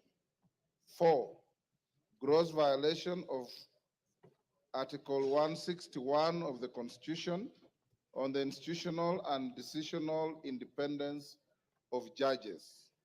5, gross violation of Articles 3(1) and 148(5)A of the Constitution on the fidelity to the oath of office and allegiance. 6, serious reasons to believe that His Excellency the Deputy President has committed crimes under Sections 13(1)A and 62 of the National Cohesion and Integration Act. 7, serious reasons to believe that His Excellency the Deputy President has committed gross economic crimes under Sections 45(1), 46, 47(a)(3), and 48(1) of the Anti-Corruption and Economic Crimes Act and Sections 2, 3, 4, and 7 of the Proceeds of Crime and Anti-Money Laundering Act. 8, serious reasons to believe that His Excellency the Deputy President has committed crimes by continuously misleading members of the public through false, malicious, divisive, and insightful remarks that are contrary to the provisions of Section 132 of the Penal Code and Section 29 of the Leadership and Integrity Act. 9, gross misconduct that is incompatible with the high calling and dignified status of the office of the Deputy President, a member of the Cabinet and the National Security Council. His Excellency the Deputy President has publicly attacked and undermined the work of the National Intelligence Service and its officers. Gross misconduct by openly or publicly insubordinating the President, who is the head of state and government. And 11, gross misconduct by persistently bullying state and public officers. I now direct that the division bell be rung for 5 minutes. Then thereafter, we will go into voting process. As we do so, can the whips give a, yes, Jeanette? Mr. Speaker, I propose that only the whips should be allowed to go out of the chambers, Mr. Speaker. The rest should remain seated. Yeah. Only the whips should be allowed to go out, Mr. Speaker. The rest of the members can sit and hold their things on the.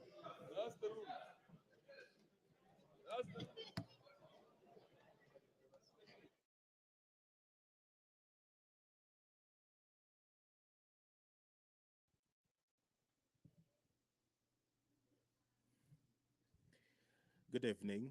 If you're just tuning in, the National Assembly has been debating the special motion by the Honorable Member Mwengi Mutuse on the proposed removal by impeachment of His Excellency Rigathi Gachagua, the Deputy President of the Republic of Kenya.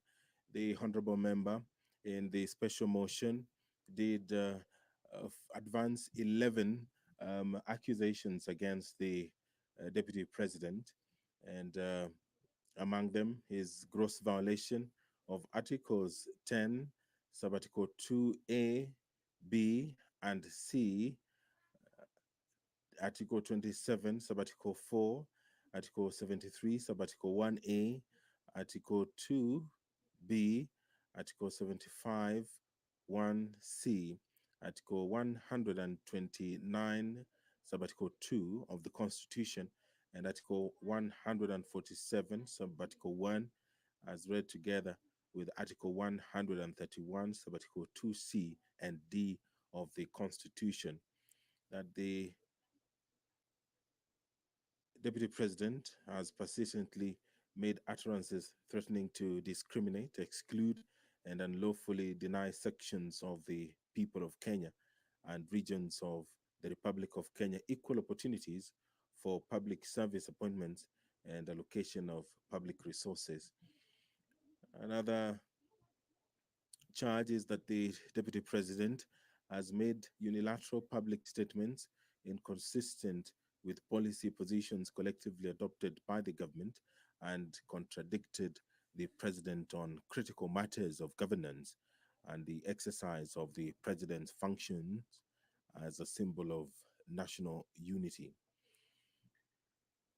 That His Excellency, the Deputy President, interfered with the running of Nairobi City County government by inciting citizens against lawful directives of the county government on the planning and relocation of markets, and publicly disparaging the leadership of the county government and its decisions. Charge 4, that His Excellency the Deputy President has undermined the institutional and decisional independence of a judge through public attacks on a judge of the High Court of Kenya and falsely threatening to file a petition for the removal of the said judge in a matter in which he was a party. Another charge is that the Deputy President breached his oath of office and allegiance on account of the utterances and actions attributed to the Deputy President under grounds 1, 2, and 3. Charge 6, that the Deputy President has persistently made inflammatory, reckless, insightful public utterances over the last 2 years in contravention of the law.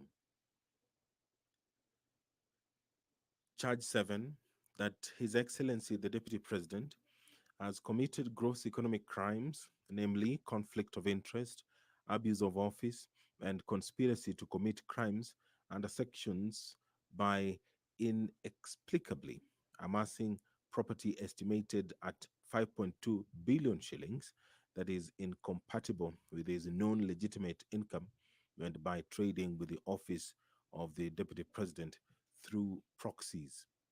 Another charge is serious reasons to believe that His Excellency the Deputy President has committed crimes by continuously misleading members of the public through false, malicious, divisive, and insightful remarks that are contrary to the provisions of Section 132 of the Penal Code and Section 29 of the Leadership and Integrity Act. Charge 9 gross misconduct that is incompatible with the high calling and dignified status of the office of the Deputy President, a member of the Cabinet and the National Security Council. His Excellency the Deputy President has publicly attacked and undermined the work of the National Intelligence Service and its officers. Charge 10, gross misconduct, by openly or publicly insubordinating the President, who is the head of state and government, and charge 11, gross misconduct, by persistently bullying state and public officers. The Deputy President was some minutes after 5 p.m. given the opportunity by the National Assembly to defend himself against these 11 allegations that have been leveled in this special motion which the members of the National Assembly have been debating today. And right now,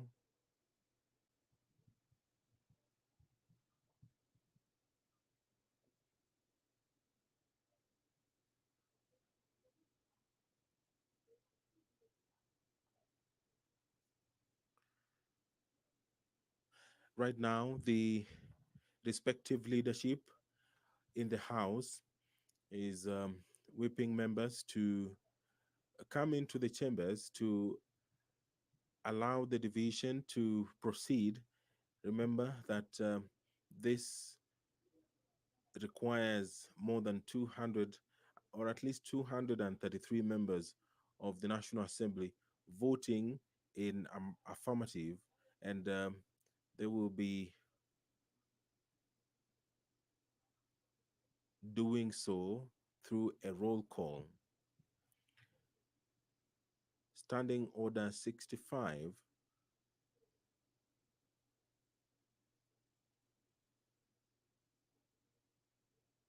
Standing Order 65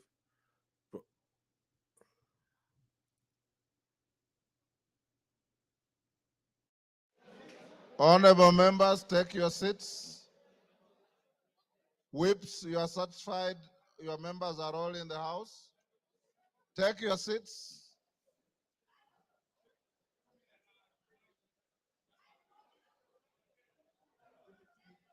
Okay.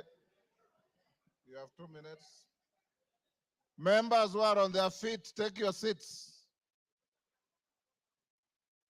Thank you.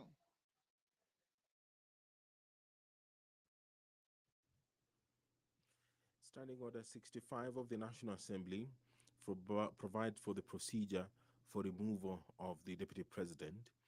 And it says that where a member proposes the removal of the Deputy President on the grounds of physical or mental incapacity in terms of Article 150, Sub-Article 1A of the Constitution, Standing Order 63, which talks about procedure for removal of President on grounds of incapacity, shall, with necessary modifications, apply. It We'll have to do something about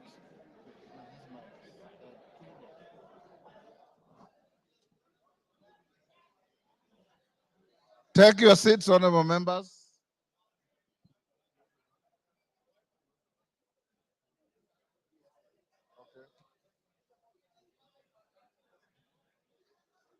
Osoro and Millie, are all your troops in the house?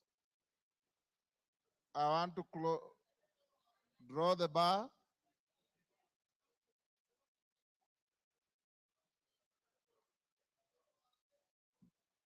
Draw the bar.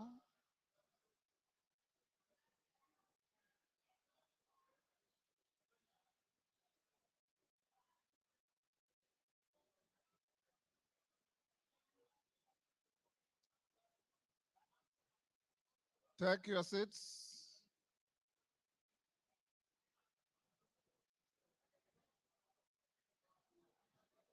Honorable members, you may take your seats now. Honorable Dani Wanyama, take your seat. Honorable Minority Whip, take your seat.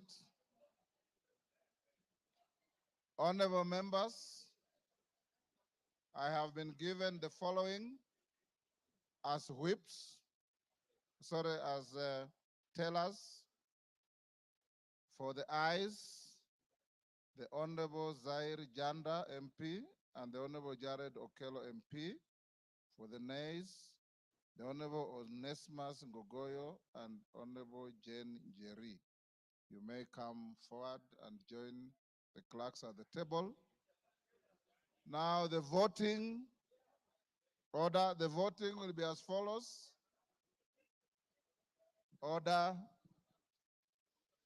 We will start by calling out the Honorable Samal, member for Isiolo. Is it West? Isiolo North. You all know Honorable Samal has a condition and he needs to be assisted.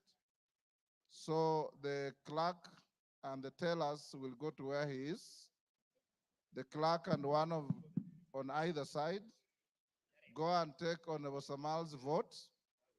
Once you are done, the constituencies are numbered alphabetically from A to Z. So we'll start with probably Ainamoi is normally the first, and we'll end up with the last. Pardon?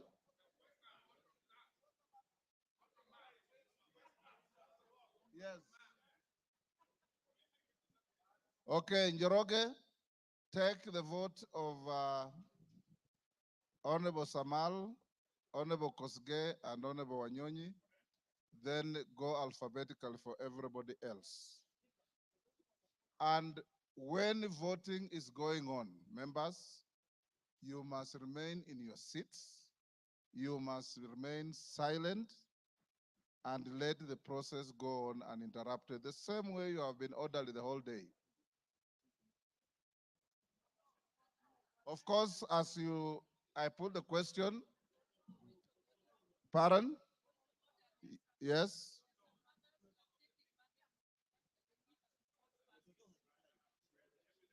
Toto has already indicated to the clerks that she'll wait and vote like everybody else. So she's not in a special case. Is Mother Wangara also lactating? I didn't know that. Now, clerk, those who are supporting the motion are voting yes. Those who are not are voting no. The tellers are, as I've told you, for yes, Janda and Okello, for no's, Kasheri and Gogoyo. Clerk, over to you.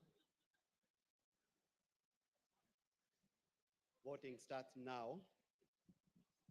Isiolo North, Lomwa Joseph Samal. Westlands, Wetangula Timothy Wanyonyi. Nominated member, Jackson Kosgei Kipkemoi.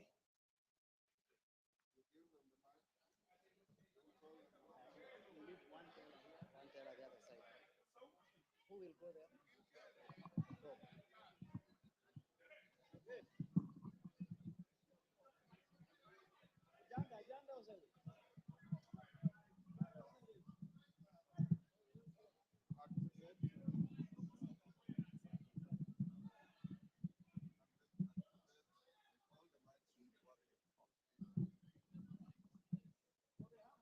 I, Tim Wanyonyi, Member of Parliament for Westlands, I vote no. I vote yes.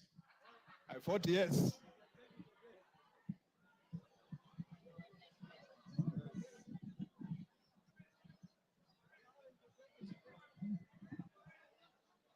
Order, honorable members. He has voted yes. Order. I, Jackson Kipkemoi Koskei, nominated Member of Parliament, I vote yes. Yes. I'll stop them.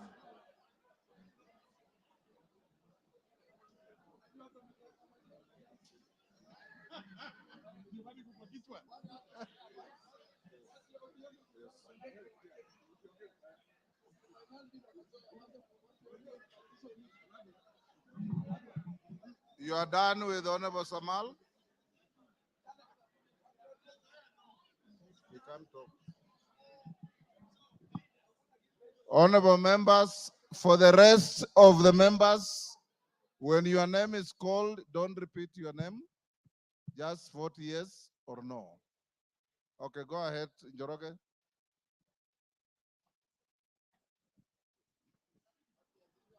Ainab Koi, Samuel Chepkonga,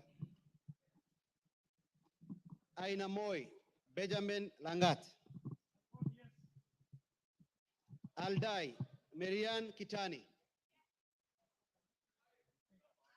Alego Usonga, Samuel Atandi, Awendo, John Walter Owino, Bahati, Irene Joki, Balambala, Shurie Abdi Omar,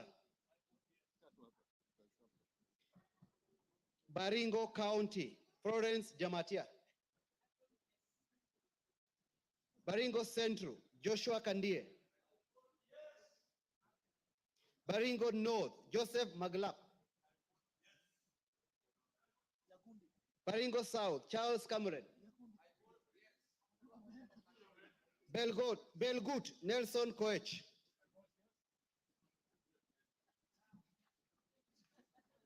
Bobasi, Innocent Obiri,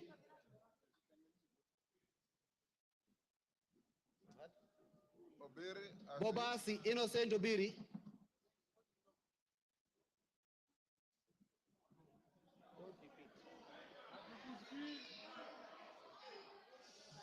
Bamachoge Borabu, Nolfason Obadia, Bamachoge Chache, Alpha Miruka Ondieki, Bomet County, Linet Chepkorir Toto, Bomet Central, Richard Cheriot Kilel, Bomet East, Richard Kipkemoi Yegon, Bonchari, Charles Onchoke, Bonchari, Charles Onchoke,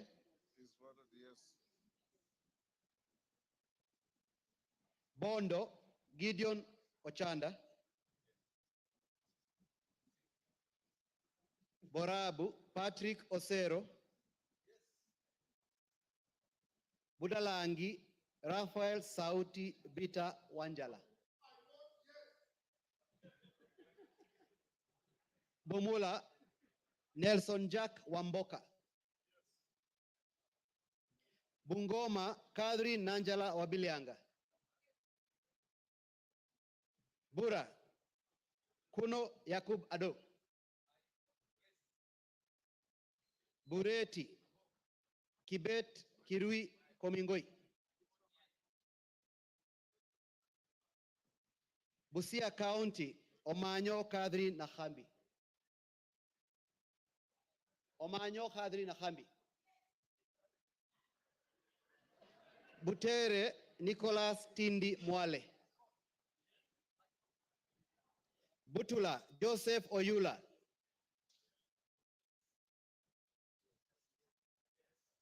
Buuri Muruidhania Rindikiri Mugambi,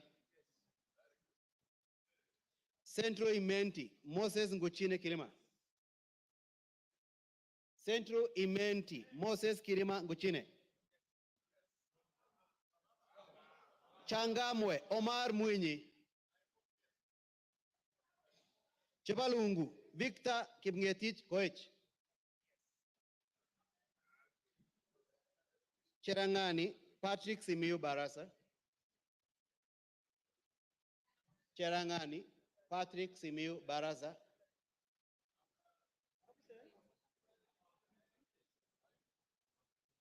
Chesumei Paul Biego,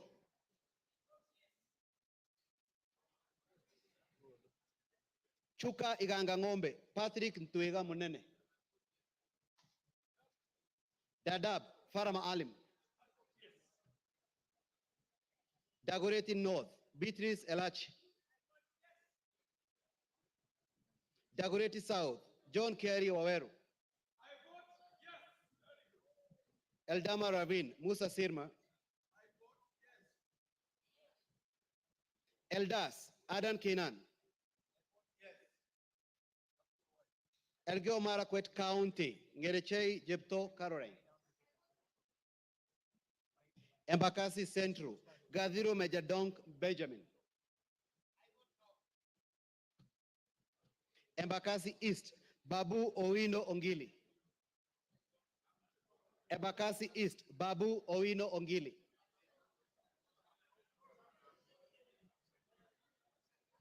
Embakasi North, James Gakuya. Embakasi South, Julius Mawade.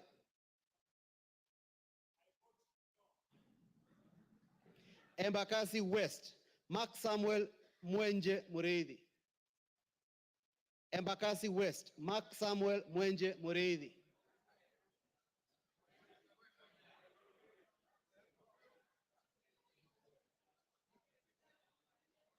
Embu County, Double N Pamela Njoki.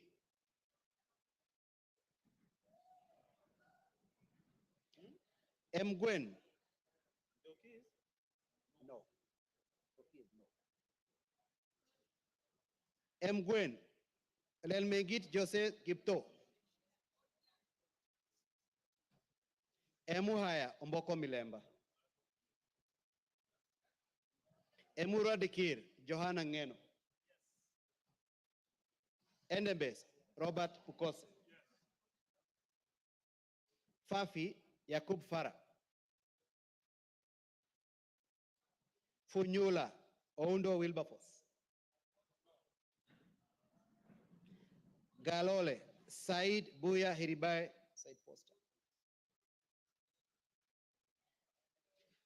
Ganze Charo Kenneth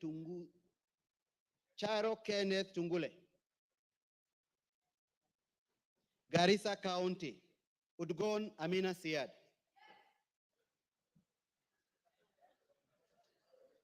Garissa Township, Major Deko Baro.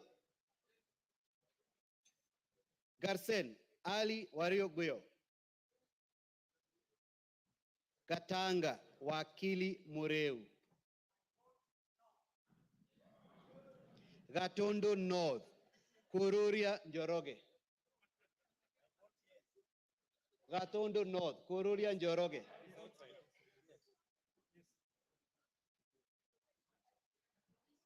Gatondo South, Gabriel Gaduka Kagombe. Gem, Elisha Odhiambo. Gichugu, Robert Gichimu. Gilgil, Mother Wangari Wanjira. Gilgil, Mother Wangari Wanjira. Gilgil, Mother Wangari Wanjira. Githunguri, Gadhoni wa Mochomba. Hamisi, Charles Gumini Gimose.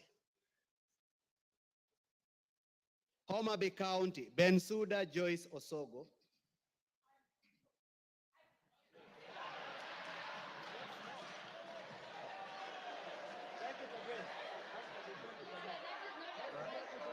Pardon? Take the vote again. Order, Bensuda utaitwa tena.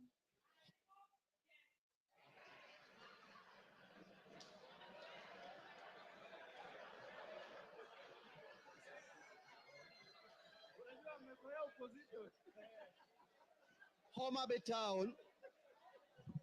Order, members, order. Homa Bay Town, George Peter Kaluma. Igembe Central, Daniel Karido Kili. Igembe North, Taitumu Julius. Igembe South, John Paul Mwirigi. Ijara, Abdi Ali Abdi. Ikolomani, Shinali Barnett. Isiolo County, Mumina Bonaya. Isiolo North, Isiolo South, Bidu Tubi Mohammed.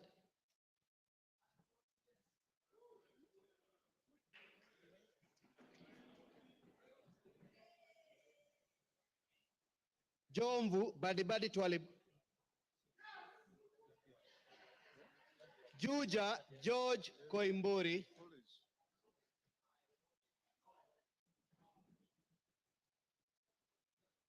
Kabete James Gedua wa Mashukuru. Kabete James Gedua wa Mashukuru. Kabondo Kasipul Ivo Bara. Kabuchai Kalasinga Joseph.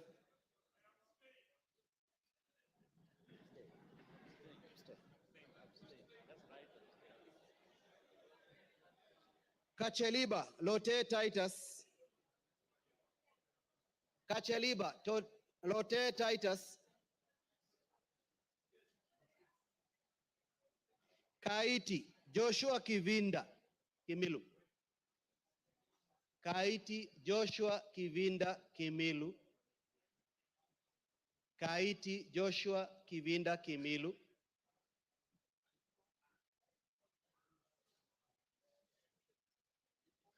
Kajiado County Lea Sankaire.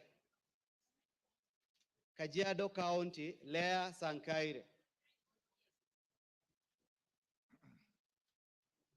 Kajiado Central Memusi Elijah.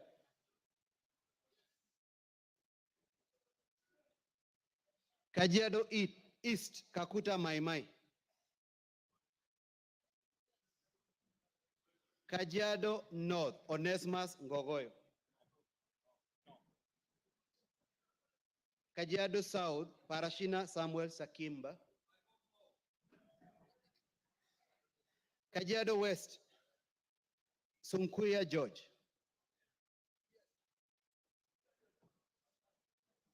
Kakamega County Elsie Muhanda.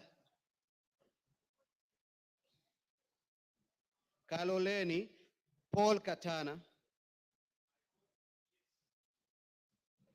Kamukonji Hassan Yusuf. Kamukonji Hassan Yusuf. Kamukonji Hassan Yusuf.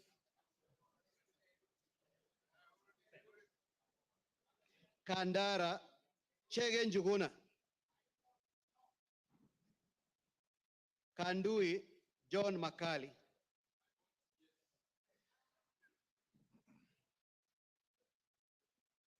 Kangema Peter Kihungi. Kagundo Fabian Chule. Kapenguria Samuel Moroto. Kapsaret Oscar Sudi. Kapsaret Oscar Sudi.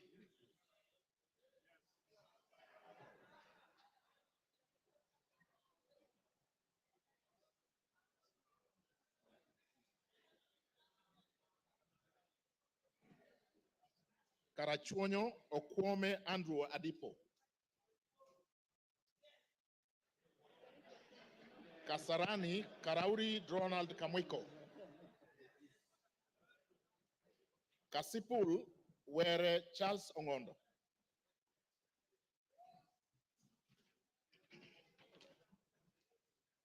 Kathiani Mbui Robert. Keyo North Korir Adams Kipsanai. Keyo South Kipkoech Gideon Kimayo. Kericho Kemei Beatrice Chemweno.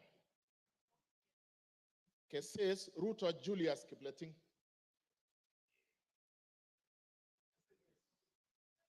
Keses. Kuisero Wangaya Christopher Aseka. Kiamba Wanjiko John Jogona. Kiambu Waidaka John Mashua. Kiambu Waidaka John Mashua. Kiambu Town. He's not here. Kiambu Murada Ann Wajiko Mugo. Kibra Orero Peter Ochieng. Kibwezi Mbalu Jessica Nduku Kiko. Kibwezi West, Mutuse Ekomas Mwengi. Kieni Wainaina Anthony Njoroge.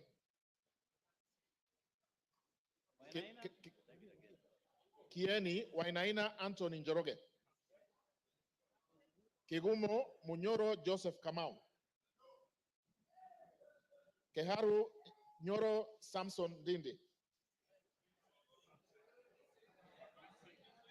Kikuyu Ishungwa Anthony Kimani. Kilgoris Sunkuli Julius Lekakeny. Kilifi Mwanyanje Gertrude Mbeyu. Kilifi North Baya Owen Ya. Kilifi South Kitty Richard Ken Chonga. Kilome Zambia Thaddeus Kethua. Kimilili Mutua Didmas Wekesa Barasa. Kiminini Bisao Morris Kakai. Kinango Rai Samuel Gonzi. Gonzi Rai.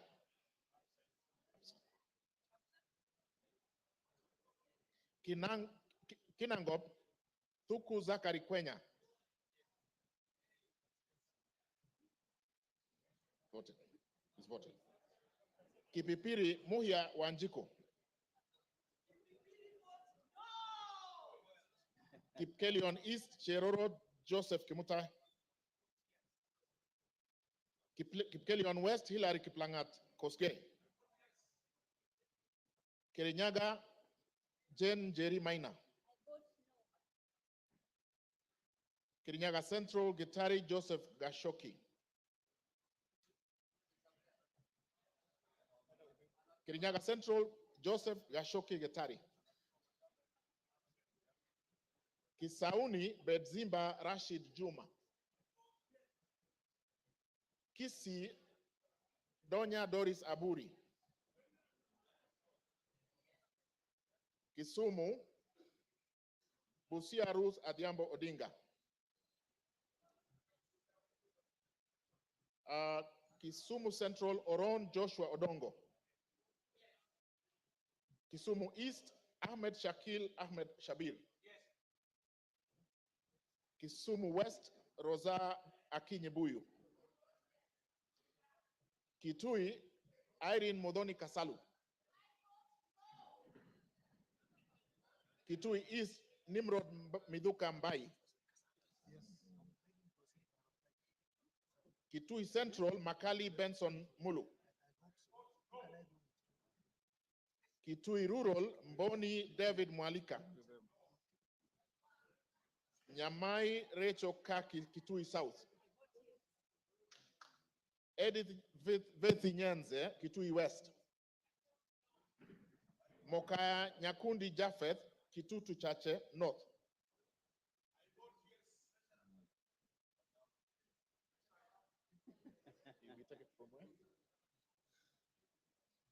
I will repeat from Kitui South. Rachel Kaki Nyamai. She voted. Yes. Nyanza Edith Vethi. She voted. Nyakundi Japheth Mokaya. Kibagendi Anthony.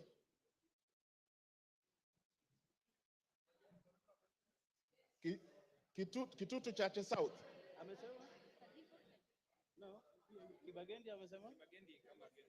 Kibagendi. Kitutu Chache South, Kibagendi Anthony. Clive, Kitutu Masabak, Clive Ombane Gisairo.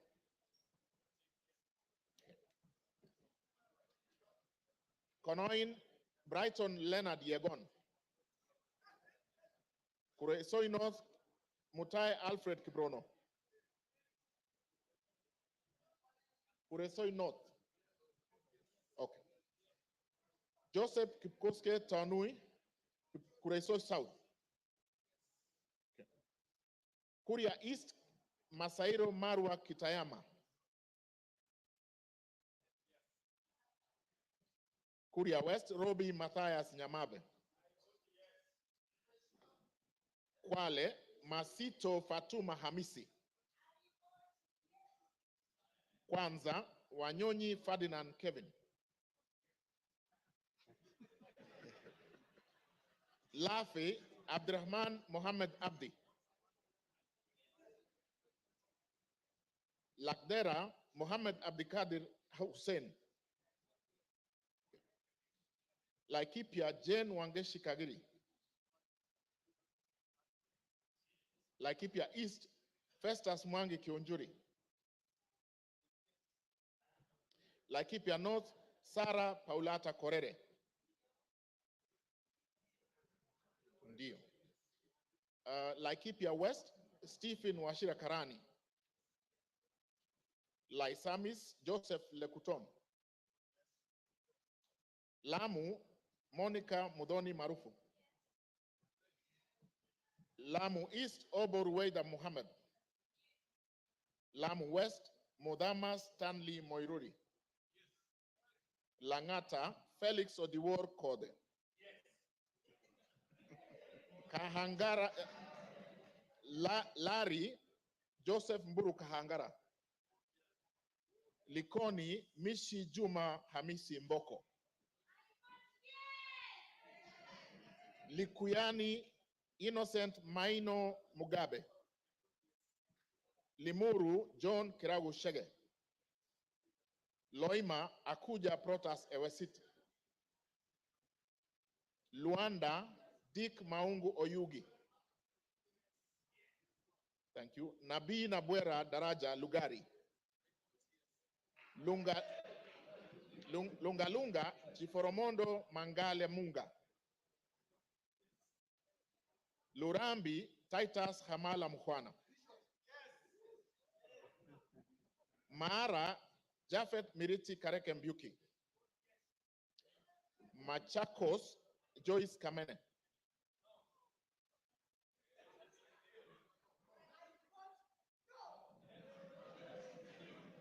Machakos Town Caleb Mutiso Mule.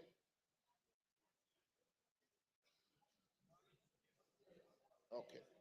Yeah, but George Aladwa Omwera Makadara. Makweni Kiamba Susan Dunge. Makweni Women Rep Mumo Rose Museo. Absent. Can I repeat? Makweni Mumo Rose Museo. Malava Moses Malulu Injendi. Malindi Amina Laura Munyazi. Mandera North Abdullahi Bashir Sheikh. Mandera Khair Kasim Sheikh. Mandera East Abdurrahman Hussein Wetan Muhammad. Mandera South Abdul Ibrahim Haro. Mandera West Yusuf Adan Haji. Manyata John Gitonga Mwaniki Mukunji. Maragwa Mary Wamaua Waidira Njoroge. Marakwet East David Kangogo Bowen. Marakwet West Timothy Kipchumba Toroitich. Marsabit Naomi Jilo Wako.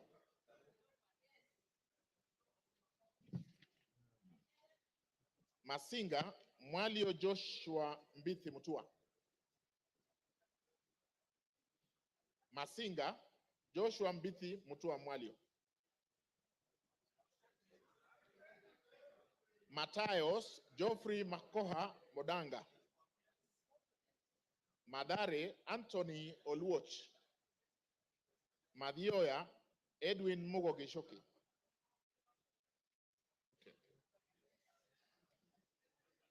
Madira Kahugu Eric Mwangi.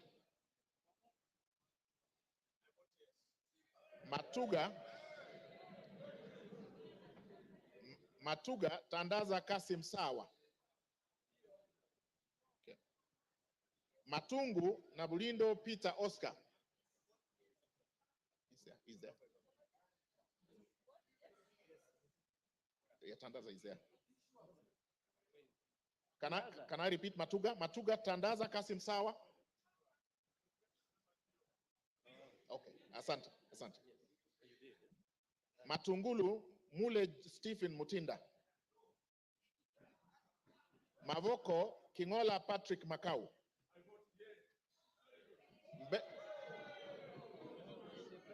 Mbera North, Geoffrey Kariuki Kiringa. Mbera South, Nebat Bernard Murioki. Mboni, Nzioka Erastus Kivasu. Meru, Kailemia Elizabeth Karab. Migori, Mohammed Fatuma Zainab. Mogotio Kiborek Ruben. Moiben Phyllis Chepkemoy Barto. Molo Francis Kuria Kimani. Mombasa Zamzam Muhammad Chimba. Mosob Abraham Kipsang Kirwa. Moyale Jaldesa Guyo Wako. Msambweni Jaldesa. Okay, okay, capture, thank you. Msambweni Badr Salim Faisal. Mount Elgon Fred Kapondi Chesebe. Muhoroni James Onyango Oyo.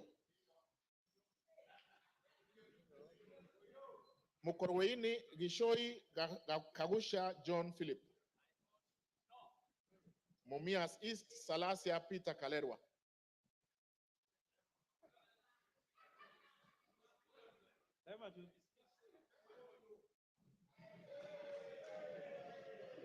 Mumias West Naika Johnson Manya.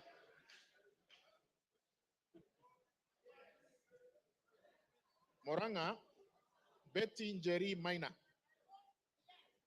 Mvita Mohamed Saud Machele.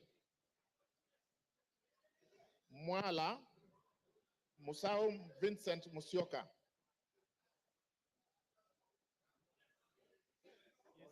Okay, okay, done. Mwatate Peter Mbogo Shake. Peter Mbogo Shake. Thank you. Mwea Mary Maingi.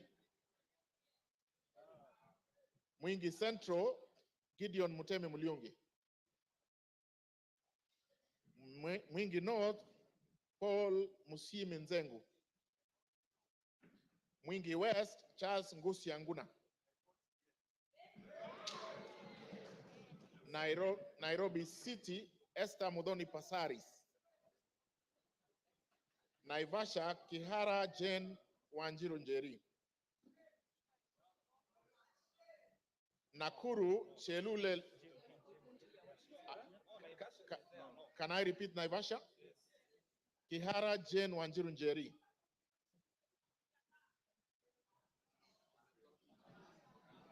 Nakuru Liza Chepkorir Chelule. Nakuru Town East Gikaria David. Nakuru Town West Arama Samuel. Nambale Mulanya Geoffrey Ekesa. Nandi Cynthia Chepkoske Muge. Nandi Hills Bernard Kibor Kitur. Narok Rebecca Nonaishi Tonke. Narok East Lemanken Aramat. Narok North Agnes Mantaine Pareye. Narok South Olentutu Kitilai.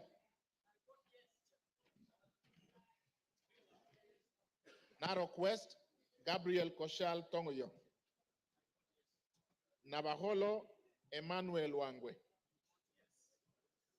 Ndaragwa Gachagua George N.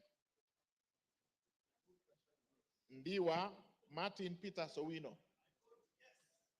Ndia GK George Masharia Kariuki. Njoro Charity Katambi Chepkwony.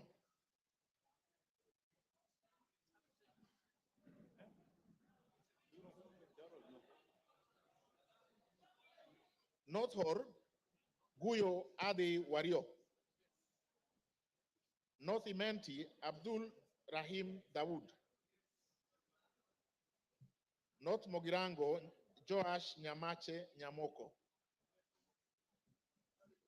Nyakach, Joshua Aduma War. Nyali, Mohammed Ali Mohammed. Nyamira, Jerusha Momanyi Mongina. Mohammed Ali is here. Yes, he's voted. I repeat, Nyamira, Jerusha Momanyi Mongina. Thank you. Nyandarua, Gitao Faith Wairemo. Nyando, Okelo Jared Odoyo. Nyando votes yes. Yaribari Chache, Zahir Janda. Yes. Yaribari Masaba, Daniel Ogwo Kamanduku. Nyatike, Tom Boya Odege. Nyeri, Rahab Mokami Washira.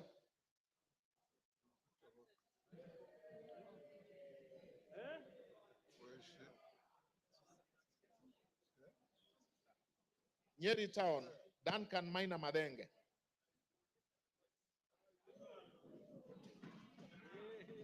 Oljororok, Moshira Michael Mwangi. Olkalau, David Juguna Kiaraho. Odaya, Michael Wambogo Wainaina. Pokot South, David Losiakau Kosing. Rabai, Mupe Anthony Kenga.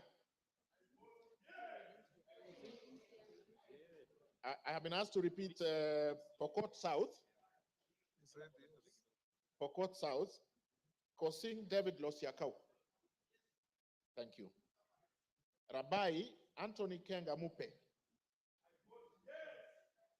Rangwe Gogo Linian Achieng. Rarieda Amolo Paul Otiende. Rongai Paul Kibetebor. Rongo Paul Abur. Roysambu Agustin Kamade Mwafrika.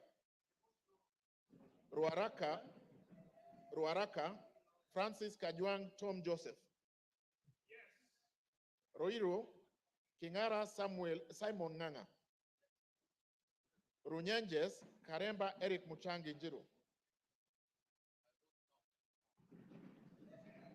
Sabatia Sloya Clement Logova. Saboti Caleb Amisi Luyai. Saku Raso Dido Ali.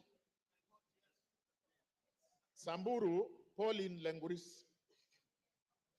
Samburu East Jackson Lekumuntare Lentoijoni. Samburu North Dominic Eli Letipila. Samburu West Josephine Naisula Lesuda. Seme James Wambura Nyikal. Shinyalu Frederick Lusuli Ikana. Siaya Odwor Christine Ombaka. Sigor Peter Lochakapong. Sigor Awetsoin Justice Kipsang Kemei. Sirisia John Waluke Koi. Sotik Francis Kipiegon Arab Sige. South Imenti Idinji Shadrach Mwiti. South Mogirango Onyego Silvana Sosoro. Soy David Kiplagat. Starehe Maina Mwago Amos. Suba North Millie Grace Akoto Diambo. Suba South Karoli Omondi. Subukia Kashobe Samuel Kenodia. Suna East Mohammed Junaid Sheikh Nu. Suna West Peter Francis Masara. Taita Taveta Lydia Haika Mnene Mizigi. Tana River Amina Dika Abdullahi. Tarbaj Hussein Abdi Bare. Taveta John Okano Bwire. Teso North Edward Kaunya Oku.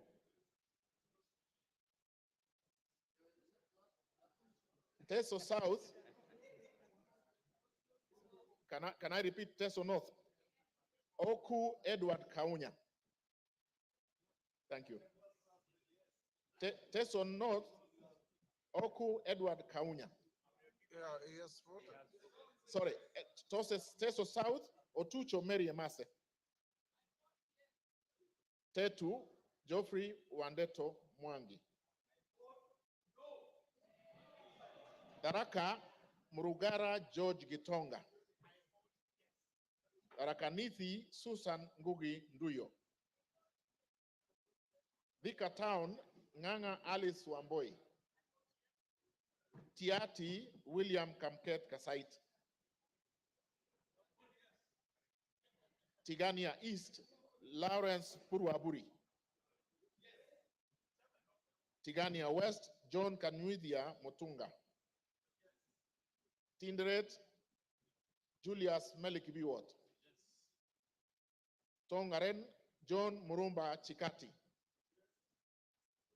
Transoia, Lilian Chebetsiyoy.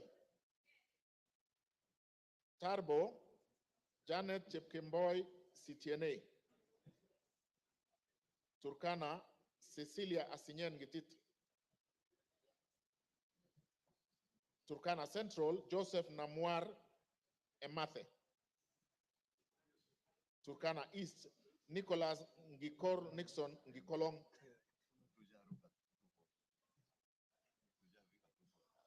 Turkana North, Paul Ekwom Nabuin. Is there? Yeah. Okay. Turkana South, John Ariko Namoit. Turkana West, Daniel Epuyo Nanok. Wasingishu, Gladys Jepkoske Boss. Ugenya, Ochieng David Ouma. Uriri, Nyamita Mark Ogola. Vihiga, Kagesi Kivai Ernest Ogesi. Vihiga, Adagala Beatrice Kahai. Voi, Hamis Chome Abdi. Wajir, Fatuma Abdi Jeho. Wajir West, Aden Daudi Muhammad. Wajir North, Ibrahim Abdi Sane. Wajir South, Muhammad Aden Ado. Wajir West, Yusuf Muhammad Farah. Webuye East, Martin Pepela Wanyoni. Webuye West, Daniel Wanyamasitati. West Mogirango, Mogaka Stephen. West Pokot, Rael Chepkemoy Kasiwai. Westlands, Timothy. He is already voted. Oh, sorry, we have done that, sorry. Undanyi, Mwakuona Danson Mwashako. Basil Robert Ngui Yata. Yata. Is he here? Ali Abdisirat Khalif. Sabina Wanjiru Shege. Joseph Hamisi Dena.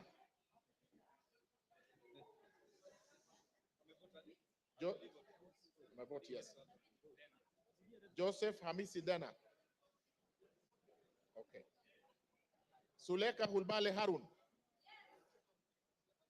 Dorothy Mudoni Kiara.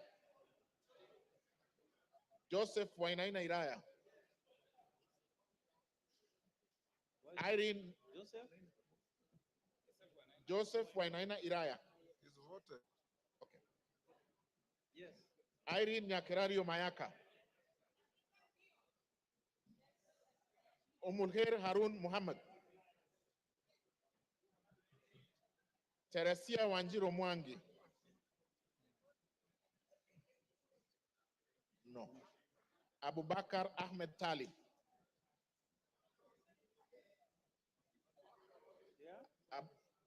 Abubakar Talib. Thank you. You finished? Honorable members, order. Is there any member present who has not had his or her name called out?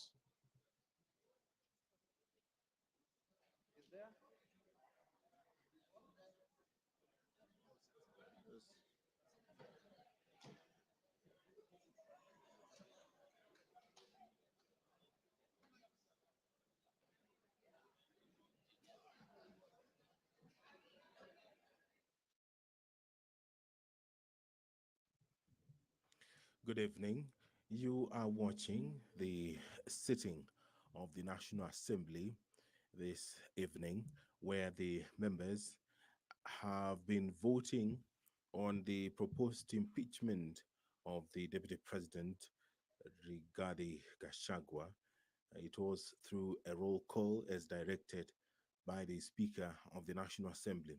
And what is currently happening is that the tallying of the votes is underway, and thereafter, the pronouncement will be made as to how the members of the National Assembly voted this evening.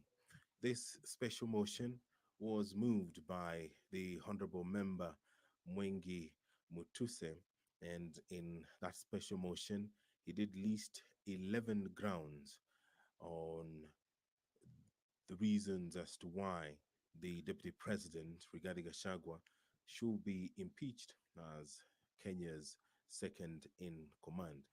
The Member of Parliament cited gross violation of various articles, and also he did cite serious reasons to believe that the Deputy President has committed gross economic crimes under Section 45, subsection 1, Section 46, Section 47A3, and Section 48(1) of the Anti-Corruption and Economic Crimes Act, and Section 2, 3, 4, and 7 of Proceeds of Crime and Anti-Money Laundering Act.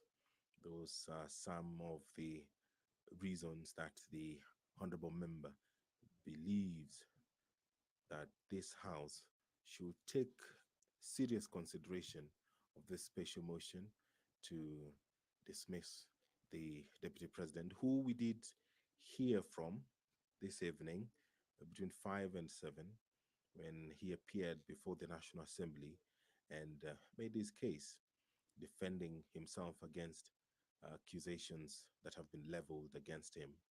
And in a couple of minutes, we will hear the results of this division, this historic constitutional moment for the country.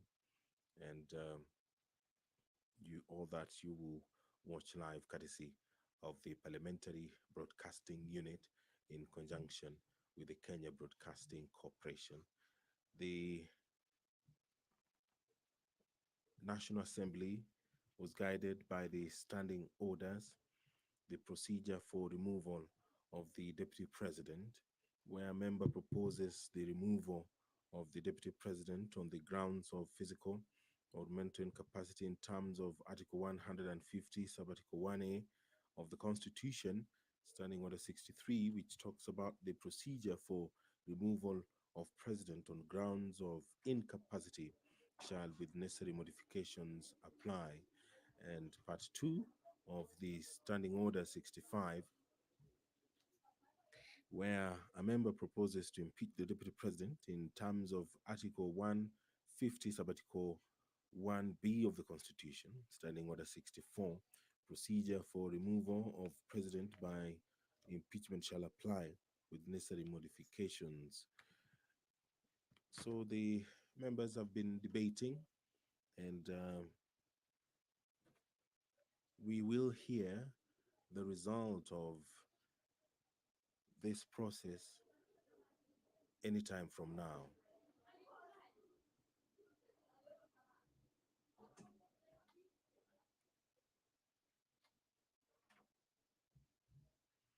Standing Order 64 of the National Assembly provides for the procedure for removal of president by impeachment. Now, the Standing Order 65 borrows heavily from Standing Order 64, and these procedures,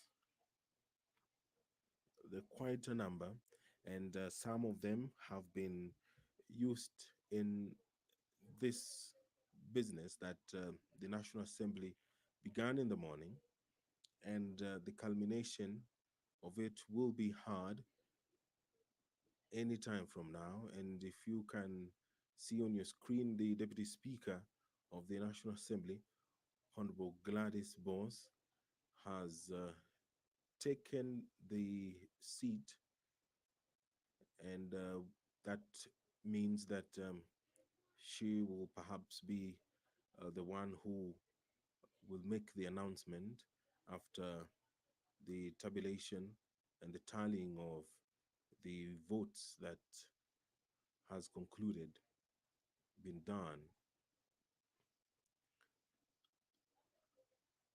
The number required to vote in affirmative, according to the provisions of the Constitution, is 233 members. That is the threshold required to impeach the Deputy President. And there the Speaker has returned. The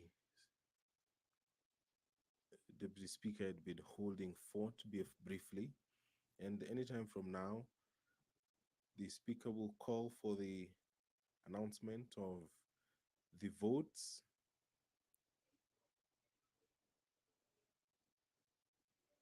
which are currently being verified. It was a requirement that voting be done via roll call, and any moment from now, we will be hearing the result of that roll call. And just a quick recap of the 11 grounds which were outlined by the Honorable Member Mwenge Mutuse.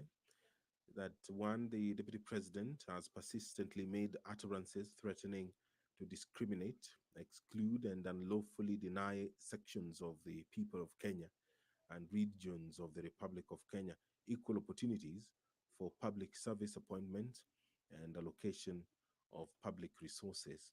Ground two, the Deputy President has made unilateral public statements inconsistent with policy positions collectively adopted by the government and contradicted the President on critical matters of governance and the exercise of the President's functions as a symbol of national unity. Ground three, that His Excellency the Deputy President interfered with the running of Nairobi City County Government by inciting citizens against the lawful directives of the county government on the planning and relocation of markets and publicly disparaging the leadership of the county government and its decisions. Count four, gross violation of Article 160, Subarticle 1 of the Constitution on the institutional and decisional independence of judges. That His Excellency the Deputy President has undermined institutional and decisional independence of a judge through public attacks on a judge of the High Court of Kenya and falsely threatening to file a petition for the removal of the said judge in a matter in which he was a party. Number five, that His Excellency the Deputy President breached his oath of office and allegiance on account of the utterances and actions attributed to the Deputy President under grounds 1, 2, and 3. And count 6, serious reasons to believe that His Excellency the Deputy President has committed crimes under Section 13(1)(a) and Section 62 of the National Cohesion and Integration Act, that His Excellency the Deputy President has persistently made inflammatory, reckless, and insightful public utterances over the last 2 years in contravention of the law. Charge 7, serious reasons to believe that His Excellency the Deputy President has committed gross economic crimes under Sections 45(1), Section 46, Section 47(a)(3), and Section 48(1) of the Anti-Corruption and Economic Crimes Act, and Section 2, Section 3, Section 4, and Section 7 of the Proceeds of Crime and Anti-Money Laundering Act. That His Excellency, the Deputy President, has committed gross economic crimes, namely conflict of interest, abuse of office, and conspiracy to commit crimes under sections by inexplicably amassing property estimated at 5.2 billion shillings, that is incompatible with his known legitimate income, and by trading with the office of the Deputy President through proxies.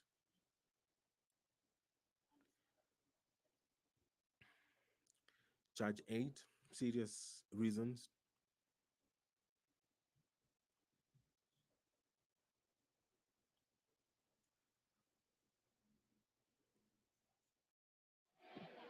Order, honorable members. Give me that. Give me this. Order. Order. Osoro. Order. Order.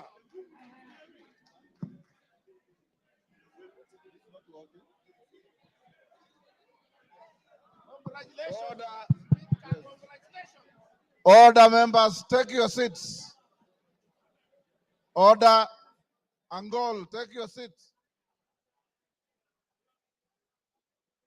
Order, members, take your seats.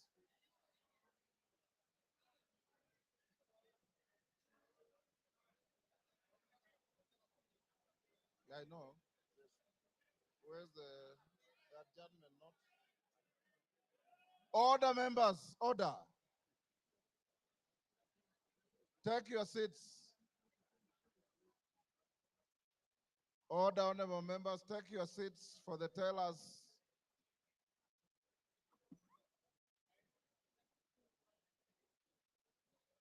Take your seats.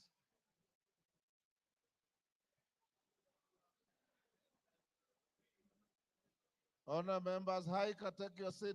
Aburi, Aburi, take a seat.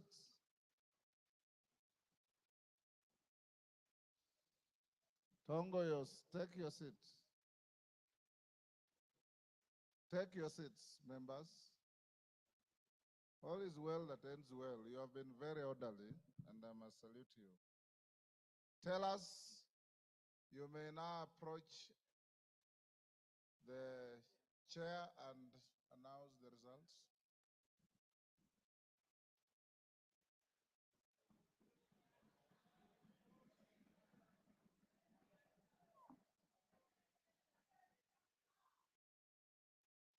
Honorable Speaker, based on the responsibility you bestowed on me, Jared Okello, MP for Nyando, Zahir Janda, Honorable Onesmus Ngogoyo, and Honorable Njeri Maina, we are here to declare the results as follows, Honorable Speaker. The nays, 44. Abstentions, 1. And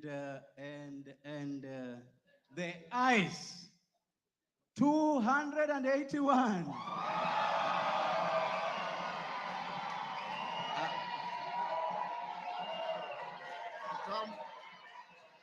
Come forward.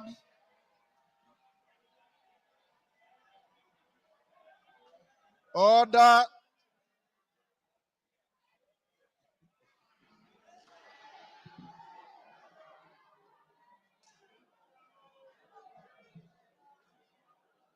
Take your seats. Order, members, order. The House is still in session. Tell us, take your seats. Bensouda, take your seats.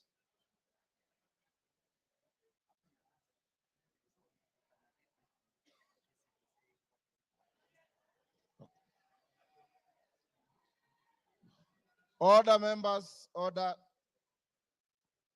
Members, the results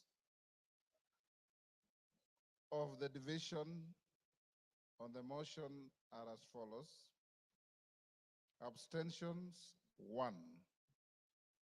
The noes, 44. The ayes, 281. So the ayes have it.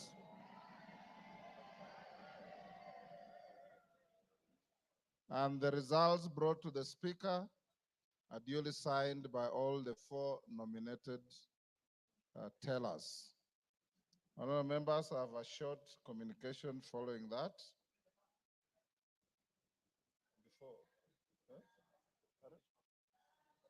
The order.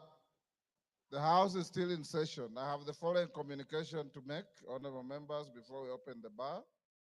On the decision of the National Assembly, on the special motion on the proposed removal from office by impeachment of His Excellency Rigathi Gachagua, the Deputy President of the Republic of Kenya. Honourable members, as I had guided the House earlier in today's sitting, Article 145(2) of the Constitution sets a threshold of at least 2/3 of the members of the National Assembly to vote in support of a special motion for proposed removal by impeachment of the Deputy President of the Republic for the motion to be carried.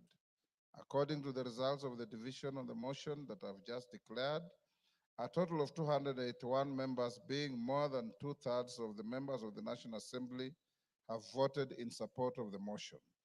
Article 145(2)(a) of the Constitution provides that, I quote, if a motion under clause 1 is supported by at least 2/3 of all members of the National Assembly, the Speaker shall inform the Speaker of the Senate of the resolution within 2 days. In this regard, I'll proceed to discharge the singular duty placed on me by Article 145(2)(b) of the Constitution and under which to notify the Speaker of the Senate of the resolution of the National Assembly. The clerk is directed to prepare the necessary documentations to accompany the resolution. The House will resume tomorrow, Wednesday, 9th October 2024, at 9:30 a.m. to resume with the regular business as scheduled by the House Business Committee. I thank you. Members, will you now be upstanding? Draw the bar. Draw the bar. Open the doors. Order, honorable members. Order. Order. Order, members. The House will now be adjourned until tomorrow, 9:30 a.m.